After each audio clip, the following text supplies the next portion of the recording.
കർത്താവിൻ്റെ പരിശുദ്ധമായ നാമം വാഴ്ത്തപ്പെടട്ടെ. കരിക്കം ഇന്ത്യ പൂർണ്ണ സുവിശേഷ ദൈവസഭയുടെ 50 വർഷം പൂർത്തിയാകുന്ന ഈ സമയത്ത് ഇങ്ങനെയൊരു സുവിശേഷ യോഗം ക്രമീകരിക്കാൻ ദൈവം അവർക്ക് കൊടുത്ത നിയോഗത്തിനും ദർശനത്തിനുമായി ദൈവത്തെ സ്തുതിക്കുകയും ഈ യോഗങ്ങളുടെ പ്രഥമ രാത്രി ദൈവവചനവുമായി നിങ്ങളുടെ മുമ്പ് നിൽപ്പാൻ ദൈവം തന്നെ ആയുസ്സിന്, ആരോഗ്യത്തിന്, അവസരത്തിന് നന്ദി പറയുന്നു. ഈ രാത്രിയിലെ യോഗാധ്യക്ഷനും ഈ പ്രാദേശിക സഭയുടെ ശുശ്രൂഷകനുമായ പാസ്റ്റർ VT ജോസ് ഹ്രസ്വമെങ്കിലും മനോഹരമായ ഒരാമുഖ സന്ദേശത്തിലൂടെ യോഗം പ്രാർത്ഥിച്ച് സമർപ്പിച്ച എനിക്ക് ഏറ്റവും പ്രിയപ്പെട്ട ബഹുമാന്യനായ കർത്താവിൻ്റെ ദാസൻ പാസ്റ്റർ സജി ജോർജ്, അദ്ദേഹത്തെ ഏറ്റവും അധികം ഞാൻ ഇഷ്ടപ്പെടാൻ കാരണം ഹൈറേഞ്ചിൽ ചില വർഷങ്ങൾക്ക് പിറകിൽ കുമ്മളി ചർച്ച് ഓഫ് ഗോഡിൻ്റെ ശുശ്രൂഷകനായി അദ്ദേഹം സേവനമനുഷ്ഠിച്ചു. ഹൈറേഞ്ചിൽ വന്ന് കർത്താവിൻ്റെ വേല ചെയ്യുന്നവരോടെല്ലാം എനിക്കൊരു പ്രത്യേക സ്നേഹമുണ്ട്. അതിൻ്റെ പ്രധാനപ്പെട്ട കാരണം ഞാൻ അവിടുത്തുകാരനായതുകൊണ്ടാണ്. എൻ്റെ പെങ്ങളും കുടുംബവും ആ സഭയുടെ അംഗങ്ങളാണ്. അവരുടെ പാസ്റ്ററും കൂടെ ആയിരുന്നു ബഹുമാന്യനായ കർത്താവിൻ്റെ ദാസൻ. ഇങ്ങനെ ഒരുമിച്ച് കർത്താവിനെ ശുശ്രൂഷിക്കാൻ ദൈവം തന്ന അവസരം ഒരു ഭാഗ്യമായി ഞാൻ കരുതുന്നു. Pastor Biju John gospel team secretary, ഈ ഡിസ്ട്രിക്റ്റിൻ്റെ സെക്രട്ടറി ബ്രദർ ജോൺസൺ ആർ, മറ്റ് സദസ്സിൽ സന്നിഹിതരായിരിക്കുന്ന ബഹുമാന്യരും ആദരണീയരുമായ കർത്താവിൻ്റെ ദാസന്മാർ, ശബ്ദവാഹിനിയിൽ അവിടെവിടങ്ങളായി എന്നെ ശ്രദ്ധിക്കുന്ന മാന്യ ശ്രോതാക്കൾ, മാതാപിതാക്കൾ, സഹോദരി സഹോദരന്മാർ, പ്രിയപ്പെട്ട കുഞ്ഞുങ്ങൾ, ആത്മപ്രചോദനങ്ങളായ അർത്ഥസമ്പുഷ്ടങ്ങളായ സംഗീത ശുശ്രൂഷയ്ക്ക് നേതൃത്വം കൊടുക്കുന്ന ഡിവൈൻ ഹാർപ്പ്, ബഹുമാന്യനായ സുനിൽ സോളമൻ, തൻ്റെ സഹപ്രവർത്തകർ, അവരെൻ്റെ കൂടെ സഹപ്രവർത്തകരാണ്, എൻ്റെ സ്നേഹിതരാണ്, ലൈവ് ടെലികാസ്റ്റ് ചെയ്യുന്ന പ്രിയപ്പെട്ടവർ, എല്ലാവർക്കും കർത്താവും രക്ഷിതാവുമായ യേശുവിൻ്റെ വന്യപരിശുദ്ധ നാമത്തിൽ എൻ്റെ വിനീതമായ സ്നേഹവന്ദനം അറിയിക്കുന്നു. ആയുസ്സോടും ആരോഗ്യത്തോടും നമുക്കൊരുമിച്ച് ദൈവസന്നിധിയിലായിരിക്കാൻ ദൈവം നമ്മോട് കരുണ കാണിച്ചതുകൊണ്ട് നമ്മുടെ കരവും ശബ്ദവും ഉയർത്തി ദൈവത്തിന് സ്തോത്രം ചെയ്യുക. ദൈവത്തിന് നന്ദി. 1 പത്രോസിൻ്റെ ലേഖനം 1-ാം അധ്യായം അതിൻ്റെ 3-4 വേദഭാഗങ്ങൾ ഈ രാത്രിയിലെ ചിന്തയ്ക്ക് ആധാരമായി നമുക്ക് വായിക്കാം. 1 പത്രോസിൻ്റെ ലേഖനം 1-ാം അധ്യായം അതിൻ്റെ 3-4 വേദഭാഗങ്ങൾ. നമ്മുടെ കർത്താവായ യേശുക്രിസ്തുവിൻ്റെ പിതാവായ ദൈവത്തിന് സ്തോത്രം. അവൻ മരിച്ചവരുടെ ഇടയിൽ നിന്നുള്ള യേശുക്രിസ്തുവിൻ്റെ പുനരുത്ഥാനത്താൽ തൻ്റെ കരുണാധിക്യ പ്രകാരം നമ്മെ ജീവനുള്ള പ്രത്യാശയ്ക്കായി അന്ത്യകാലത്തിൽ വെളിപ്പെടുവാൻ ഒരുങ്ങിയിരിക്കുന്ന രക്ഷയ്ക്ക് മതി. വളരെ നന്ദി. എന്താണ് ജീവനുള്ള പ്രത്യാശ? എന്താണ് അന്ത്യകാലത്തിൽ വെളിപ്പെടുവാൻ ഒരുങ്ങിയിരിക്കുന്ന രക്ഷ? ഈ വിഷയം എന്ത് എന്ന് നാം അറിയണമെങ്കിൽ യേശുക്രിസ്തുവിൻ്റെ ത്രിവിധ പ്രത്യക്ഷതകൾ എന്ന വിഷയം നാം അറിയേണ്ടിയിരിക്കുന്നു. എബ്രായ ലേഖനം 9-ാം അധ്യായം വായിക്കേണ്ട 24, 26, 28 വാക്യങ്ങളിലായി യേശുക്രിസ്തുവിൻ്റെ 3 വിധ പ്രത്യക്ഷതകൾ പരിശുദ്ധാത്മാവ് രേഖപ്പെടുത്തിയിട്ടുണ്ട്. ഒന്നാമത്തെ പ്രത്യക്ഷത തിരുവെഴുത്ത് ഇങ്ങനെയാണ് പറയുന്നത്: യേശുക്രിസ്തു ഒരിക്കൽ പ്രത്യക്ഷനായി. യേശു ഒരിക്കൽ പ്രത്യക്ഷനായി എന്ന പദപ്രയോഗം ഒരു ഭൂതകാല ക്രിയയാണ്. അതൊരു കഴിഞ്ഞകാല സംഭവമാണ്. അത് കഴിഞ്ഞകാല സംഭവമെങ്കിൽ, ഭൂതകാല ക്രിയയെങ്കിൽ ഏതാണ് യേശുവിൻ്റെ ഒരിക്കലായി നടന്ന പ്രത്യക്ഷത? ഇന്നേക്ക് 2024 വർഷങ്ങൾക്ക് പിറകിൽ സ്വർഗ മഹിമകളെ വെടിഞ്ഞ് കർത്താവായ യേശു ക്രിസ്തു ഒരു ജഡ ശരീരത്തിൽ മണ്ണിൽ വെളിപ്പെട്ടതിനെ സംബന്ധിച്ച് തിരുവെഴുത്ത് പറയുന്നു, യേശു ക്രിസ്തു ഒരിക്കൽ ഇവിടെ പ്രത്യക്ഷനായി. രണ്ടാമത്തെ ചോദ്യം, യേശു ക്രിസ്തു ഇവിടെ പ്രത്യക്ഷനായത് സത്യമാണെങ്കിൽ എന്തിന് യേശു ക്രിസ്തു ഇവിടെ പ്രത്യക്ഷനായി? നമ്മളൊക്കെ ഉദ്ദേശങ്ങളില്ലാതെ ജനിച്ചവരാണ്. ജനിച്ചു വളർന്നു വരുന്നതനുസരിച്ചാണ് നമ്മൾ നമ്മുടെ പദ്ധതികൾ രൂപകൽപ്പന ചെയ്യുന്നത്. എന്നാൽ യേശുക്രിസ്തു അങ്ങനെ യാദൃച്ഛികമായി ജനിച്ചതല്ല, ജനിച്ചു വളർന്നതനുസരിച്ച് പദ്ധതികൾ ആവിഷ്കരിച്ചതുമല്ല. പിന്നെ യേശുക്രിസ്തു ഇവിടെ ജഡത്തിൽ വെളിപ്പെട്ടതിനൊരു ഉദ്ദേശ്യമുണ്ടായിരുന്നു. എന്തിനാണ് യേശുക്രിസ്തു മണ്ണിൽ മനുഷ്യനായി വെളിപ്പെട്ടത്? 1 തിമോഥെയോസ് 1:15 നമുക്കെല്ലാവർക്കും അറിയാവുന്ന വാക്യമാണ്. ക്രിസ്തു യേശു, എല്ലാവരും കരങ്ങൾ ഉയർത്തിപ്പിടിച്ചൊന്ന് സ്തോത്രം ചെയ്ത് പറഞ്ഞേ, ക്രിസ്തു യേശു പാപികളെ രക്ഷിപ്പാൻ ലോകത്തിൽ വന്നു എന്നുള്ളത് വിശ്വാസ്യവും എല്ലാവരും അംഗീകരിപ്പാൻ യോഗ്യവുമായ വചനം തന്നെ. അതിന് അടിവരയിടേണ്ടതാണ് 2 വാക്കിന്. അത് വിശ്വാസ്യമാണ്. മാന്യ സുഹൃത്തുക്കളെ, യേശുക്രിസ്തു മണ്ണിൽ അനുമാനമല്ല, കെട്ടുകഥയല്ല, ഊഹാപോഹമല്ല, അയഥാർത്ഥ്യമല്ല. അത് ഒരു ചരിത്ര യാഥാർത്ഥ്യമാണ്. അത് വിശ്വാസ്യമാണ്. അതെല്ലാവരും അംഗീകരിപ്പാൻ യോഗ്യവുമായ വചനം തന്നെ. എന്തിനാ ക്രിസ്തു യേശു വന്നേ? പാപികളെ രക്ഷിപ്പാൻ വന്നു. പാപം എന്ന വിഷയം ഇന്ന് രാത്രി മുഴുവൻ നിന്ന് പ്രസംഗിച്ചാലും അധിക പ്രസംഗമാകില്ലെന്നാണ് എൻ്റെ പരിമിതമായ ചിന്ത. എങ്കിലും എൻ്റെ വിഷയം നിങ്ങൾക്കൊന്ന് പിടികിട്ടപ്പെടേണ്ടുന്നതിന് 1-2 ആശയങ്ങൾ സവിശേഷ ശ്രദ്ധയിലേക്ക് ഞാൻ കൊണ്ടുവരികയാണ്. സഹൃദയരെ, പാപത്തോടുള്ള ദൈവത്തിൻ്റെ മനോഭാവം എന്താണ് എന്ന് നാം തിരിച്ചറിഞ്ഞാലേ യേശുക്രിസ്തുവിലൂടെ മനുഷ്യവർഗത്തിന് ദൈവം ഒരുക്കിയ രക്ഷാകര പദ്ധതി എത്ര ഉന്നതമാണെന്ന് പിടികിട്ടുകയുള്ളൂ. പാപത്തോടുള്ള ദൈവത്തിൻ്റെ മനോഭാവം എന്താണ്? യിരെമ്യാ പ്രവാചകന്റെ പുസ്തകം വായിക്കേണ്ട, ഞാൻ പറഞ്ഞു വിടാം. 17-ാം അധ്യായം 1-ാമത്തെ വാക്യം. മനുഷ്യന്റെ പാപം, യഹൂദയുടെ പാപം, ഇരുമ്പഴുത്താണി കൊണ്ടും വജ്രമുന കൊണ്ടും എഴുതി വെച്ചിരിക്കുന്നു. മനുഷ്യന്റെ പാപം ഇരുമ്പഴുത്താണി കൊണ്ടും വജ്രമുന കൊണ്ടും എഴുതി വെച്ചിരിക്കുന്നു എന്നാണോ ആശയം? അല്ലവേ അല്ല. ദൈവം അങ്ങനെ പാപം ഇരുമ്പഴുത്താണി കൊണ്ടും വജ്രമുന കൊണ്ടും ഒന്നും എഴുതി വെച്ചിട്ടില്ല. പിന്നെ എന്തിനാ അങ്ങനെ പറയുന്നത്? പാപത്തോടുള്ള ദൈവത്തിൻ്റെ മനോഭാവം എന്താണ് എന്ന് നാം തിരിച്ചറിയാൻ പരിശുദ്ധാത്മാവ് ഉപയോഗിക്കുന്നൊരു ഭാഷാ പദപ്രയോഗമാണ് ഇരുമ്പഴുത്താണി വജ്രമുന. ആകട്ടെ, ഇരുമ്പഴുത്താണി കൊണ്ട് എഴുതിയാൽ വജ്രമുന കൊണ്ട് എഴുതിയാൽ എന്താ ഗുണം? 2 ഉദാഹരണം തിരുവെഴുത്തിൽ നിന്നും പറയുമ്പോൾ നിങ്ങൾക്ക് മനസ്സിലാകും. പഴയ നിയമത്തിലെ ഭക്തശിരോമണികളിൽ അഗ്രഗണ്യനായ മനുഷ്യനായിരുന്നു ഇയ്യോബ്. അദ്ദേഹം ദീർഘവർഷങ്ങൾ അസാധാരണമായ മാനസിക പിരിമുറുക്കങ്ങളിലൂടെ, സാമ്പത്തിക തകർച്ചയിലൂടെ, ശാരീരിക കഷ്ടങ്ങളിലൂടെ പോയ ഭക്തനാണ്. ദീർഘനാളുകൾ ആ പ്രതിസന്ധിയിലൂടെ കടന്നുപോയപ്പോൾ ചിലപ്പോഴൊക്കെ അതുമായി ഏറ്റുമുട്ടി മനസ്സും അടുത്ത് ഹൃദയം ക്ഷീണിച്ചപ്പോൾ അദ്ദേഹം വൈകാരികമായി പൊട്ടിത്തെറിച്ച് പ്രതികരിച്ചിട്ടുണ്ട്. ഇയ്യോബിന്റെ പുസ്തകം 19-ാം അധ്യായം 23-24 വാക്യങ്ങൾ വായിക്കേണ്ട, വീട്ടിൽ ചെന്ന് വായിച്ചാൽ മതി. ഒരിക്കൽ തൻ്റെ ജീവിത യാഥാർത്ഥ്യങ്ങളുമായി ഏറ്റുമുട്ട് മനസ്സും അടുത്തപ്പോൾ അദ്ദേഹം പൊട്ടിത്തെറിച്ച് പറയുക, എൻ്റെ ഈ സങ്കടമെല്ലാം കൂടെ, എൻ്റെ ഈ വേദനയെല്ലാം കൂടെ ഒരു പുസ്തകത്തിൽ എഴുതി വെച്ചിരുന്നെങ്കിൽ, അവയെ കുറിച്ചു വച്ചിരുന്നെങ്കിൽ കൊള്ളായിരുന്നു. അടുത്തത്, അവയെ ഈയം കൊണ്ടും ഇരുമ്പഴുത്താണി കൊണ്ടും വജ്രമുന കൊണ്ടും പാറയിൽ സദാകാലത്തേക്കും കൊത്തിവെച്ചിരുന്നെങ്കിൽ കൊള്ളായിരുന്നു. അപ്പൊ ഇരുമ്പഴുത്താണി കൊണ്ട് എഴുതിയാൽ, വജ്രമുന കൊണ്ട് എഴുതിയാൽ, ഈയം കൊണ്ട് എഴുതിയാൽ അത് വല്ലപ്പോഴത്തേക്കിനുമുള്ളതല്ല, അത് സദാകാലത്തേക്കിനുമുള്ളതാണ്. ഒരു നല്ല ആമേനെന്ന് പറയാമോ? പാപത്തെ മനുഷ്യര് കാണുന്നത് വലിയ ലാഘവ ബുദ്ധിയോടെയാണ്. പണ്ടൊക്കെ നമുക്ക് സ്ലേറ്റും കല്ലുപെൻസിലും ഉണ്ടായിരുന്നു, ഇന്നതില്ല. ഞാനിപ്പോഴും ഓർക്കുന്നുണ്ട്, ദൈവമേ, ആ സ്ലേറ്റയിലെ കല്ലുപെൻസിൽ കൊണ്ട് എഴുതിയ ആ കാലം എന്തൊരു കാലമായിരുന്നു.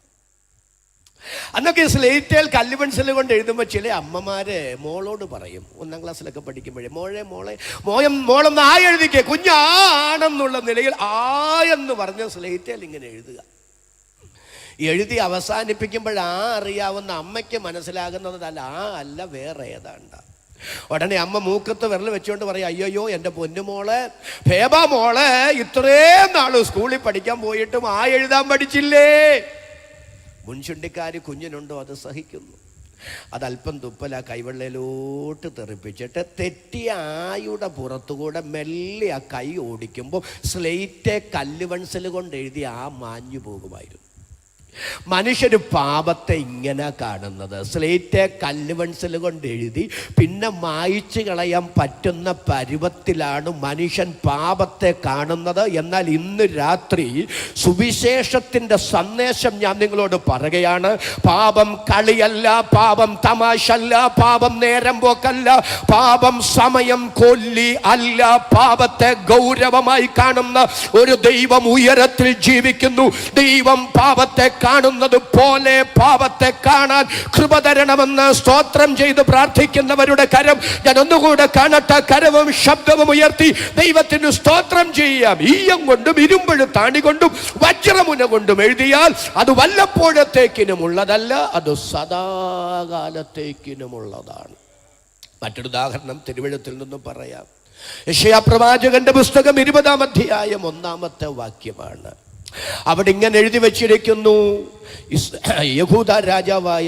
അശൂർ രാജാവായ സാർഗോൺ, അതായത് അശൂർ എന്ന രാജ്യത്തെ സാർഗോൺ എന്ന രാജാവ് ഭരിച്ചിരുന്നു. വേദപുസ്തകത്തിൽ അല്ലാതെ ലോക ചരിത്രത്തിലോ അശൂർ രാജാക്കന്മാരുടെ ചരിത്രത്തിലോ അങ്ങനെ ഒരു രാജാവ് ജീവിച്ചിരുന്നതായി ഒരു കാലഘട്ടം വരെ യാതൊരു തെളിവും ഉണ്ടായിരുന്നില്ല. അതുകൊണ്ട് വിശുദ്ധ വേദപുസ്തകത്തിന്റെ ദൈവനിശ്വാസീയതയെ എതിർക്കുന്ന പ്രഭാഷകര്, വിജ്ഞാനകോശത്തിന്റെ എഴുത്തുകാരും വേദപുസ്തകത്തിൽ പിശകില്ല എന്ന് പറയുന്നത് ചുമ്മാതാണ്. യെശയ്യാ 20:1 പറയുന്ന സാർഗോൺ എന്ന രാജാവ് ജീവിച്ചിരുന്നിട്ടില്ല, അശൂരിനെ ഒട്ടും ഭരിച്ചിട്ടുമില്ല. ജനിക്കാത്ത, ജീവിക്കാത്ത, ഭരിക്കാത്ത ഒരു രാജാവുണ്ടായിരുന്നു എന്ന് വേദപുസ്തകം പറയുന്നു. അതുകൊണ്ട് വേദപുസ്തകം തെറ്റാണ്. അവരത് പ്രചരിപ്പിച്ചുകൊണ്ടേ നടന്നു.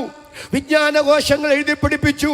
ഒന്നിനേറെ പറയുന്ന ഒരു കാലത്ത് എൻസൈക്ലോപീഡിയ വേദപുസ്തകത്തിൽ പിശകുണ്ട് എന്നതിന് ഉപോത്ബലകമായി ആ കാര്യം രേഖപ്പെടുത്തുകയുണ്ടായി.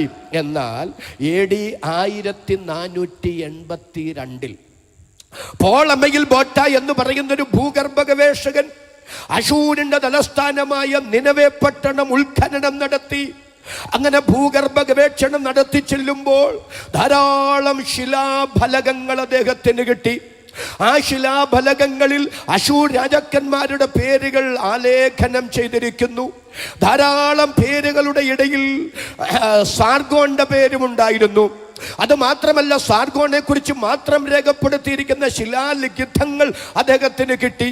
അത് പുരാവസ്തു ഗവേഷക വിഭാഗത്തിന് കൈമാറി. അങ്ങനെ ശാസ്ത്രലോകം ഒന്നടങ്കം അംഗീകരിച്ചു. യെശയ്യാ 20:1 പറയുന്ന സാർഗോൺ എന്ന രാജാവ് ജീവിച്ചിരുന്നു, അശൂരിനെ ഭരിച്ചിരുന്നു എന്ന്. എൻസൈക്ലോപീഡിയ അടുത്ത എഡിഷനിൽ ഇങ്ങനെ രേഖപ്പെടുത്തി: വേദപുസ്തകത്തിൽ തെറ്റുണ്ട് എന്നതിന് തെളിവായി യെശയ്യാ 20:1 പറയുന്ന സാർഗോൺ എന്ന രാജാവ് ജീവിച്ചിരുന്നിട്ടില്ല, അശൂരിനെ ഭരിച്ചിരുന്നില്ല എന്ന നിലയിൽ ഞങ്ങൾ രേഖപ്പെടുത്തിയതിൽ ഖേദം പ്രകടിപ്പിക്കുന്നു. ഞങ്ങൾക്കാണ് പിശക് സംഭവിച്ചത്, വേദപുസ്തകത്തിനല്ല തിരുത്ത് എന്ന് പറഞ്ഞ് പിന്നീട് അക്കാര്യം അവർ രേഖപ്പെടുത്തുകയുണ്ടായി. ഇന്ന് രാത്രിയുടെ സുവിശേഷകൻ എന്ന നിലയിൽ ഞാൻ ആത്മാഭിമാനത്തോടെ വിളിച്ചു പറയുന്നു, നാം ജീവിക്കുന്ന കാലഘട്ടം വിജ്ഞാന വിസ്ഫോടനം നടക്കുന്ന കാലഘട്ടമാണ്. മറ്റേതൊരു കാലഘട്ടത്തെക്കാൾ മനുഷ്യ മസ്തിഷ്കം ഇവിടെ അതിവേഗം വളർന്നുകൊണ്ടിരിക്കുകയാണ്. വിജ്ഞാനത്തിന്റെ നീട്ടിയ കരം കൊണ്ട് മനുഷ്യൻ പ്രപഞ്ചത്തെ മുഴുവൻ പിടിച്ചെടുത്ത് അവന്റെ കാൽക്കീഴെ ചവിട്ടി മെതിച്ചിരിക്കുകയാണ്. അന്യഗ്രഹങ്ങളിലേക്ക് മനുഷ്യനെ പറിച്ചു നടാൻ ശാസ്ത്രം അശ്രാന്ത പരിശ്രമങ്ങൾ നടത്തിക്കൊണ്ടിരിക്കുകയാണ്. പക്ഷേ ശാസ്ത്ര മനുഷ്യ, നിന്റെ തലച്ചോർ എത്ര വളർന്നാലും, വിജ്ഞാന വിസ്ഫോടനം ഇവിടെ സംഭവിച്ചാലും, വിജ്ഞാനത്തിന്റെ നീട്ടിയ വിരൽ തുമ്പുകൊണ്ട് പ്രപഞ്ചത്തെ മുഴുവൻ നിന്റെ വരുതിയിൽ നിർത്തിയാലും, നാളിതുവരെ ഒരു പിശകുണ്ടെന്ന് ആർക്കും ചൂണ്ടിക്കാണിക്കാൻ കഴിയാൻ പറ്റാതെ ഇരുന്നതും, ഇനി നാളെയുടെ നീളയിൽ ഒരു പിശകുണ്ടെന്ന് ആർക്കും ചൂണ്ടിക്കാണിക്കാൻ കഴിയാൻ പറ്റാത്തതുമായ ഏക വിശ്വാസ പ്രഖ്യാപന രേഖ, അതിന്ന് രാത്രി ഞാൻ അഭിമാനത്തോടെ പ്രസംഗിക്കുന്ന, നാം നെഞ്ചോട് ചേർത്ത് പിടിക്കുന്ന വിശുദ്ധ വേദപുസ്തകം എന്ന് പറയുമ്പോൾ അധരം തുറന്ന് അഭിമാനത്തോടെ ദൈവത്തിന് സ്തോത്രം പറയാൻ കൃപയും മനസ്സുമുള്ള ദൈവമക്കളുടെ കരം ഞാൻ ഒന്നുകൂടെ കാണട്ടെ. കരവും ശബ്ദവും ഉയർത്തി ദൈവത്തിന് നന്ദി പറയാ. എന്തിനാ ഉദാഹരണം ഞാൻ ഇവിടെ എടുത്തുദ്ധരിച്ചത്? ആയിരക്കണക്കിന് കൊല്ലങ്ങൾ ആ ശിലാലിഖിതങ്ങൾ മണ്ണിനടിയിൽ കിടന്നിട്ടും മാഞ്ഞുപോയില്ല. എന്താ അതിൽ എഴുതിയ അക്ഷരങ്ങൾ മാഞ്ഞു പോകാഞ്ഞേ? അത് ഇരുമ്പെഴുത്താണി കൊണ്ടെഴുതി, അത് വജ്രമുന കൊണ്ടെഴുതി. അപ്പൊ ഇരുമ്പെഴുത്താണി കൊണ്ടെഴുതിയാൽ, വജ്രമുന കൊണ്ടെഴുതിയാൽ ആയിരക്കണക്കിന് കൊല്ലങ്ങൾ മണ്ണിൽ കിടന്നാലും മാഞ്ഞു പോകില്ല, തീയിൽ കൊണ്ടിട്ടാലും മാഞ്ഞു പോകില്ല.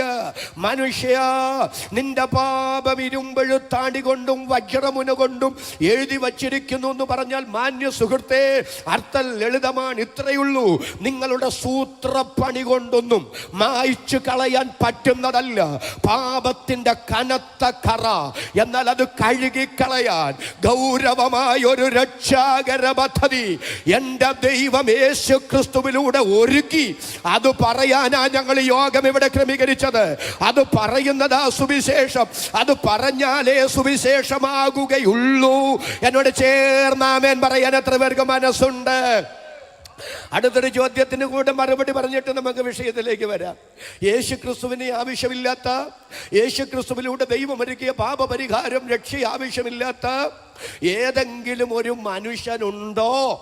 അത് ന്യായമായ ചോദ്യമാണ്. ന്യായയുക്തമായൊരു മറുപടി കൂടെ അതിന് പറയേണ്ടതല്ലേ? 90-ാം സങ്കീർത്തനം വായിക്കേണ്ട, പറഞ്ഞു വിടാം. 8-ാമത്തെ വാക്യമാണ്. അങ്ങ് ഞങ്ങളുടെ അകൃത്യങ്ങളെ ഞങ്ങളുടെ മുൻപിലും ഞങ്ങളുടെ രഹസ്യ പാപങ്ങളെ അങ്ങയുടെ മുഖപ്രകാശത്തിലും വെച്ചിരിക്കുന്നു. ആരാ പറയുന്നത്? മോശ എന്ന പഴയ നിയമത്തിന്റെ മധ്യസ്ഥനാ പറയുന്നത്. എന്താ പറയുന്നത്? അങ്ങ് അവരുടെ അകൃത്യങ്ങളെ എന്നല്ല, അങ്ങ് അവരുടെ രഹസ്യ പാപങ്ങളെ എന്നല്ല, ഞങ്ങളുടെ, എൻ്റെയും ജനത്തിൻ്റെയും ഉൾപ്പെടെ ഞങ്ങളുടെ അകൃത്യങ്ങളെ അങ്ങയുടെ മുൻപിലും ഞങ്ങളുടെ രഹസ്യ പാപങ്ങളെ അങ്ങയുടെ മുഖപ്രകാശത്തിലും വെച്ചിരിക്കുന്നു. ഒരു ചെറിയ പ്രബോധനം പറഞ്ഞ് ഞാൻ അതിൻ്റെ വിശദാംശങ്ങളിലേക്ക് വരാം. ഭാര്യയെ മറയ്ക്കാം, ഭർത്താവിനെ കബളിപ്പിക്കാം. മക്കളെ മറയ്ക്കാം, മാതാപിതാക്കളെ കണ്ണു വെട്ടിക്കാം.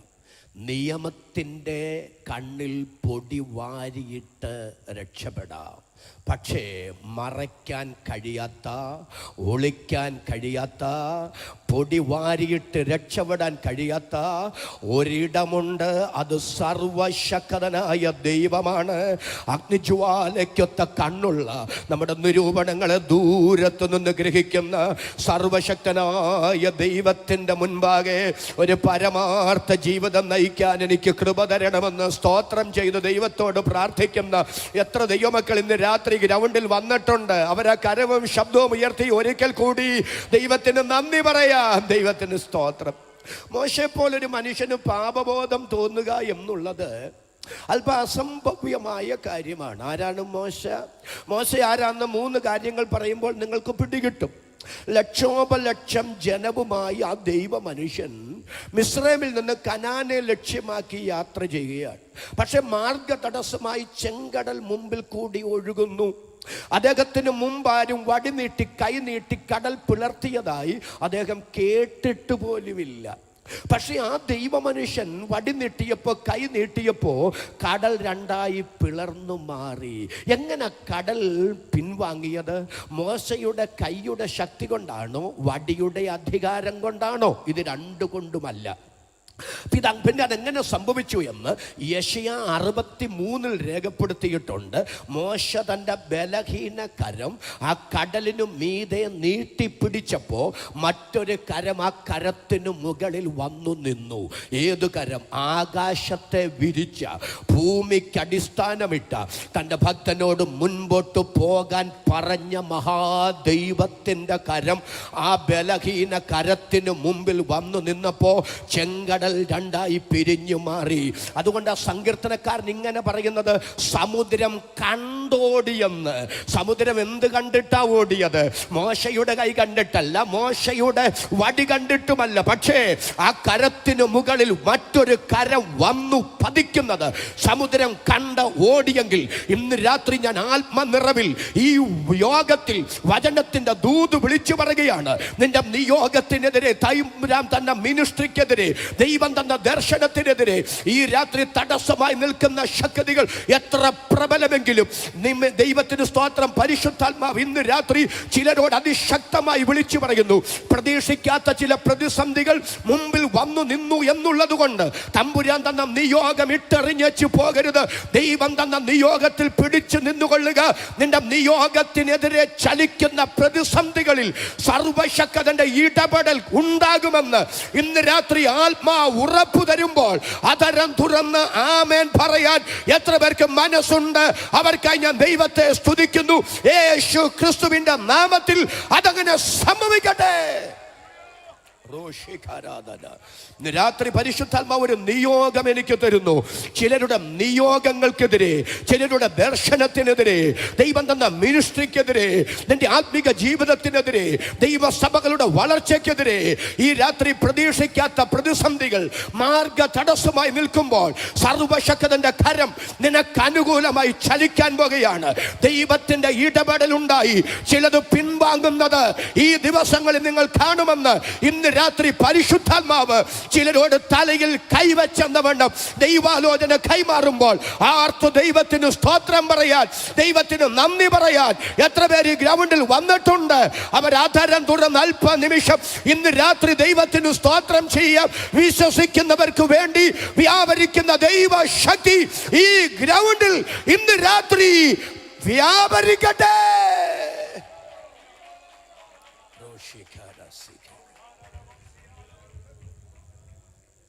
തനിക്ക് മുമ്പോ തനിക്ക് ശേഷമോ മറ്റാരും ചെയ്തിട്ടില്ലാത്തൊരു അത്ഭുതം ചെയ്തയാളാ മോശ. ആരാ മോശ? അദ്ദേഹത്തിൻ്റെ പെങ്ങളും മറ്റും ആ ദൈവമനുഷ്യന്റെ ഭാര്യയ്ക്കെതിരെ അധരം ചലിപ്പിച്ചു. ഞാനായിരുന്നെങ്കിൽ ദൈവത്തോട് എന്ന് പറഞ്ഞു, ദൈവമേ 10-30 ലക്ഷം ജനത്തിൻ്റെ നേതാവാണ് ഞാൻ, എൻ്റെ കൂടപ്പിറപ്പുകൾക്ക് ആ ബോധമില്ലാതെ പോയി. നാളെ നാട്ടുകാരുടെ പ്രശ്നം തീർക്കാനിരിക്കുമ്പോൾ അവരെന്നോട് പറയും വീട്ടിലെ പ്രശ്നം തീർത്തിട്ട് ഞങ്ങളുടെ പ്രശ്നം തീർക്കാം. അവരെൻ്റെ മുഖത്ത് കരിവാരി തേക്കുകയാണല്ലോ.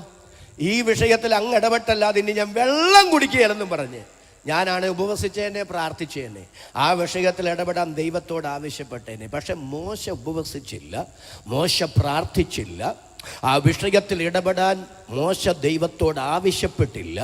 മോശ ആവശ്യപ്പെടാതെ തന്നെ ആ വിഷയത്തിൽ ഇടപെടാൻ ദൈവം തീരുമാനിച്ചു. ഇന്ന് രാത്രി എഴുതി വെച്ചു, അടിയന്തരമായി ദൈവം ഇടപെട്ടാലേ ചില വിഷയങ്ങൾക്ക് നീക്കുപോക്കുള്ളൂ എന്നുണ്ടെങ്കിൽ നിങ്ങൾ ചിന്തിക്കുന്നതിനേക്കാൾ വേഗതയിൽ, നിങ്ങൾ പ്രതീക്ഷിക്കുന്നതിനേക്കാൾ ശീഘ്രഗതിയിൽ ഒരു ദൈവപ്രവൃത്തി പ്രതീക്ഷിച്ചു കൊള്ളാൻ ഇന്ന് രാത്രി ആത്മാവ് നിങ്ങൾക്ക് ഉറപ്പ് കൈമാറുന്നു.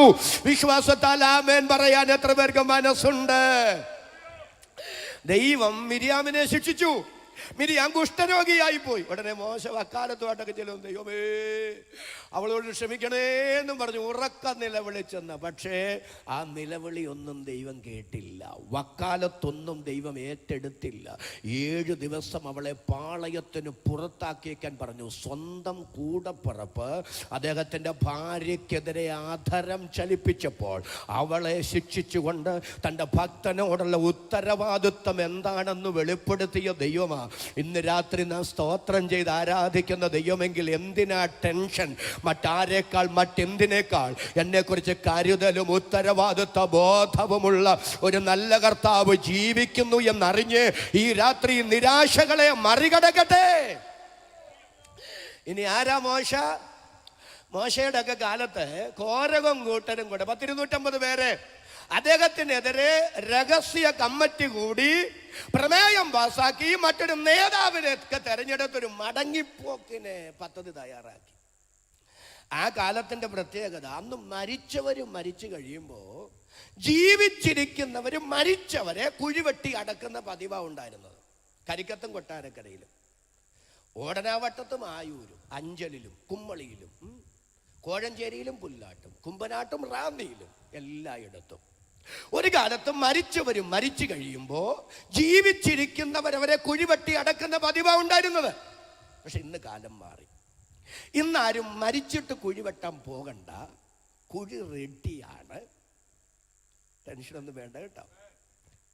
ഞാൻ പറഞ്ഞ കാലം മാറി. പക്ഷെ മോശയുടെ കാലത്ത് അങ്ങനല്ല. മരിച്ചവരും മരിച്ചു കഴിയുമ്പോൾ ജീവിച്ചിരിക്കുന്നവർ കുഴിവെട്ടി അടക്കുക.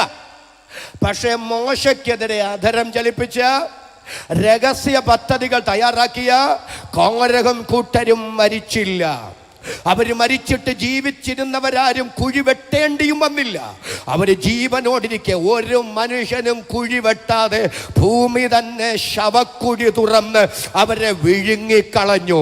തൻ്റെ ഭക്തനെതിരെ രഹസ്യ കരുനീക്കം നടത്തിയവരെ ചരിത്രത്തിൽ മറ്റാരെയും ശിക്ഷിച്ചിട്ടില്ലാത്ത നിലയിൽ ശിക്ഷിച്ചുകൊണ്ട് തൻ്റെ ഭക്തനോടുള്ള നീതി എന്താണെന്ന് വെളിപ്പെടുത്തിയ ദൈവമാണ് ഇന്ന് രാത്രി നാം സ്തോത്രം ചെയ്ത് ആരാധിക്കുന്ന ദൈവമെങ്കിൽ, കൃപയുള്ള അഭിഷക്തന്മാരോട് ദൈവമക്കളോട് ഞാൻ വിളിച്ചു പറയാം, ദോഷത്തിന് പകരം ദോഷങ്ങളും ശകാരത്തിന് പകരം ശകാരങ്ങളും തന്ത്രങ്ങൾക്ക് പകരം മറുതന്ത്രങ്ങളും മെനയാതെ നീതിയോടെ വിധിക്കുന്ന ദൈവത്തിൻ്റെ കയ്യിൽ നിന്റെ കാര്യം എറിഞ്ഞുകൊടുത്ത് ക്ഷമയോടെ കാത്തിരിക്കുമെങ്കിൽ സമയം വരുമ്പോൾ നീതിയോടെ വിധിച്ച് താങ്കളുടെ നീതിയെ മധ്യാഹ്നം പോലെ പ്രകാശിപ്പിക്കാൻ ഇന്ന് രാത്രി ഉയരത്തിൽ ഒരു ദൈവമുണ്ടെന്ന് പറയുമ്പോൾ എന്നോട് ചേർന്ന് കരമുയർത്തി ആമേൻ പറയാൻ എത്ര പേർക്ക് മനസ്സുണ്ട്?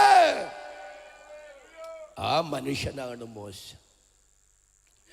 അദ്ദേഹമാ പറയുന്നത്, അങ്ങ് ഞങ്ങളുടെ അകൃത്യങ്ങളെ അങ്ങയുടെ മുൻപിലും ഞങ്ങളുടെ രഹസ്യ പാപങ്ങളെ അങ്ങയുടെ മുഖപ്രകാശത്തിലും വെച്ചിരിക്കുന്നു. നമുക്ക് മോശയോട് ചോദിക്കാം, മോശേ, താങ്കൾക്ക് പാപബോധം തോന്നുന്നുണ്ടോ? ഉണ്ട്, പാപബോധം തോന്നുന്നുണ്ട്. എന്താ പാപബോധം തോന്നാൻ കാരണം? 90-ാം സങ്കീർത്തനം മോശ എഴുതുന്നത് ഒരു പ്രത്യേക പശ്ചാത്തലത്തിലാണ്. തൻ്റെ ജ്യേഷ്ഠ സഹോദരൻ അഹരോൻ മരിച്ചു. വെട്ടിയിട്ട മരക്കഷണം പോലെ ശവമഞ്ചത്തിനകത്ത് ആ മൃതശരീരം കിടക്കുകയാണ്. അവിടെ വെച്ചാണ് മോശ ഒരു കാര്യം ഓർക്കുന്നത്. ഉൽപ്പത്തി, പുറപ്പാട്, ലേവ്യ, സംഖ്യ, ആവർത്തനങ്ങൾ, പഞ്ചഗ്രന്ഥങ്ങൾ എഴുതിയ ആളും മോശയാണ്. പഞ്ചഗ്രന്ഥങ്ങൾ മോശ എഴുതി വരുമ്പോൾ ആദിയിൽ ആദാമിനോട് ദൈവം പറഞ്ഞ കൽപ്പന, നീ വൃക്ഷഫലം തിന്നരുത്, തിന്നാൽ തിന്നുന്ന നാളിൽ നീ മരിക്കും. പാപത്തിന്റെ ശമ്പളമായ മരണത്തെ സംബന്ധിച്ച് ആദാമിനോട് ദൈവം പറഞ്ഞ കൽപ്പന പിൽക്കാലത്ത് പുസ്തകത്തിൽ എഴുതിയ ആള് മോശയാണ്. പാപത്തിന്റെ ശമ്പളമായ മരണത്തെക്കുറിച്ച് മോശ എഴുതുമ്പോൾ മരണം എത്ര ഭയാനകമാണെന്ന്, വേർപാടെത്ര വേദനാജനകമാണെന്ന് മോശയ്ക്ക് പിടികിട്ടിയില്ല. എഴുതിയപ്പോൾ അങ്ങ് എഴുതി. പക്ഷേ ഇപ്പോൾ ജ്യേഷ്ഠ സഹോദരൻ്റെ നിർജീവമായ ആ ശരീരത്തിന് മുമ്പിൽ നിൽക്കുമ്പോഴാണ് മരണം എത്ര ഭയാനകമാണെന്ന്, വേർപാടെത്ര വേദനാജനകമാണെന്ന് മോശ തിരിച്ചറിയുന്നത്. എൻ്റെ ജ്യേഷ്ഠൻ ഈ കിടപ്പ് കിടക്കാൻ കാരണം പാപമാണ്. പാപത്തിൻ്റെ ശമ്പളമാണ് മരണം. പാപി ആയതുകൊണ്ടാണ് അവൻ മരിക്കേണ്ടി വന്നത്. ഇതുപോലെ ഇന്നല്ലെങ്കിൽ നാളെ, നാളെ അല്ലെങ്കിൽ മറ്റൊരിക്കൽ ഞാനും ഇങ്ങനെ കിടക്കേണ്ടി വരും. ഇങ്ങനെ കിടക്കേണ്ടി വരുന്നെങ്കിൽ അതിൻ്റെ അർത്ഥം ഞാനും പാപിയാണ്. ഇന്ന് രാത്രി കരുക്കം ദേശത്ത് എന്നെ ശ്രദ്ധിക്കുന്ന മാന്യ ശ്രോതാവേ, നിങ്ങൾക്ക് യേശുക്രിസ്തുവിനെ വേണ്ട. യേശുക്രിസ്തുവിലൂടെ ദൈവം ഒരുക്കിയ പാപപരിഹാരം, രക്ഷ വേണ്ട. വേണ്ടാതിരിക്കണമെങ്കിൽ നിങ്ങൾ മരിക്കാതിരിക്കണം. എന്നാൽ തിരുവെഴുത്ത് പറയുന്ന ഏക മനുഷ്യനാൽ പാപവും പാപത്താൽ മരണവും സകലരിലേക്കും പരന്നിരിക്കുന്നു. അങ്ങനെ എല്ലാവരും പാപികളായി. ഇന്ന് രാത്രി ഞാൻ പറയാം, എല്ലാവരും പാപികളാണെങ്കിൽ, എല്ലാവരും മരിക്കേണ്ടവരാണെങ്കിൽ, മരണത്തിന് വിധേയപ്പെട്ട എല്ലാ മനുഷ്യർക്കും ഒന്നല്ലാതെ മറ്റൊരു രക്ഷാമാർഗമില്ല. ആ ഏക രക്ഷാമാർഗം എന്നോട് ചേർന്ന് കരമുയർത്തി പിടിച്ച് സ്തോത്രം ചെയ്തു പറ. ആ ഏക രക്ഷാമാർഗം കർത്താവായ യേശുക്രിസ്തുവാണ്. യേശുക്രിസ്തുവിലൂടെ മനുഷ്യവർഗത്തിന് ദൈവം എങ്ങനെയാണ് പാപപരിഹാരം ഒരുക്കിയത്? 2 വാക്യങ്ങൾ നിങ്ങളുടെ ശ്രദ്ധയിലേക്ക് ഞാൻ കൊണ്ടുവരികയാണ്. 2 കൊരിന്ത്യർ ലേഖനം 5-ാം അധ്യായം അതിൻ്റെ 21-ാമത്തെ വാക്യം വായിക്കാം. 2 കൊരിന്ത്യർ 5:21. നാം പാപം നാം അവനിൽ ദൈവത്തിൻ്റെ നീതിയാകെ പാപമറിയാത്തവനെ നാം അവനിൽ, അല്ലേ? 2 കൊരിന്ത്യർ 5:21 പാപമറിയാത്തവനെ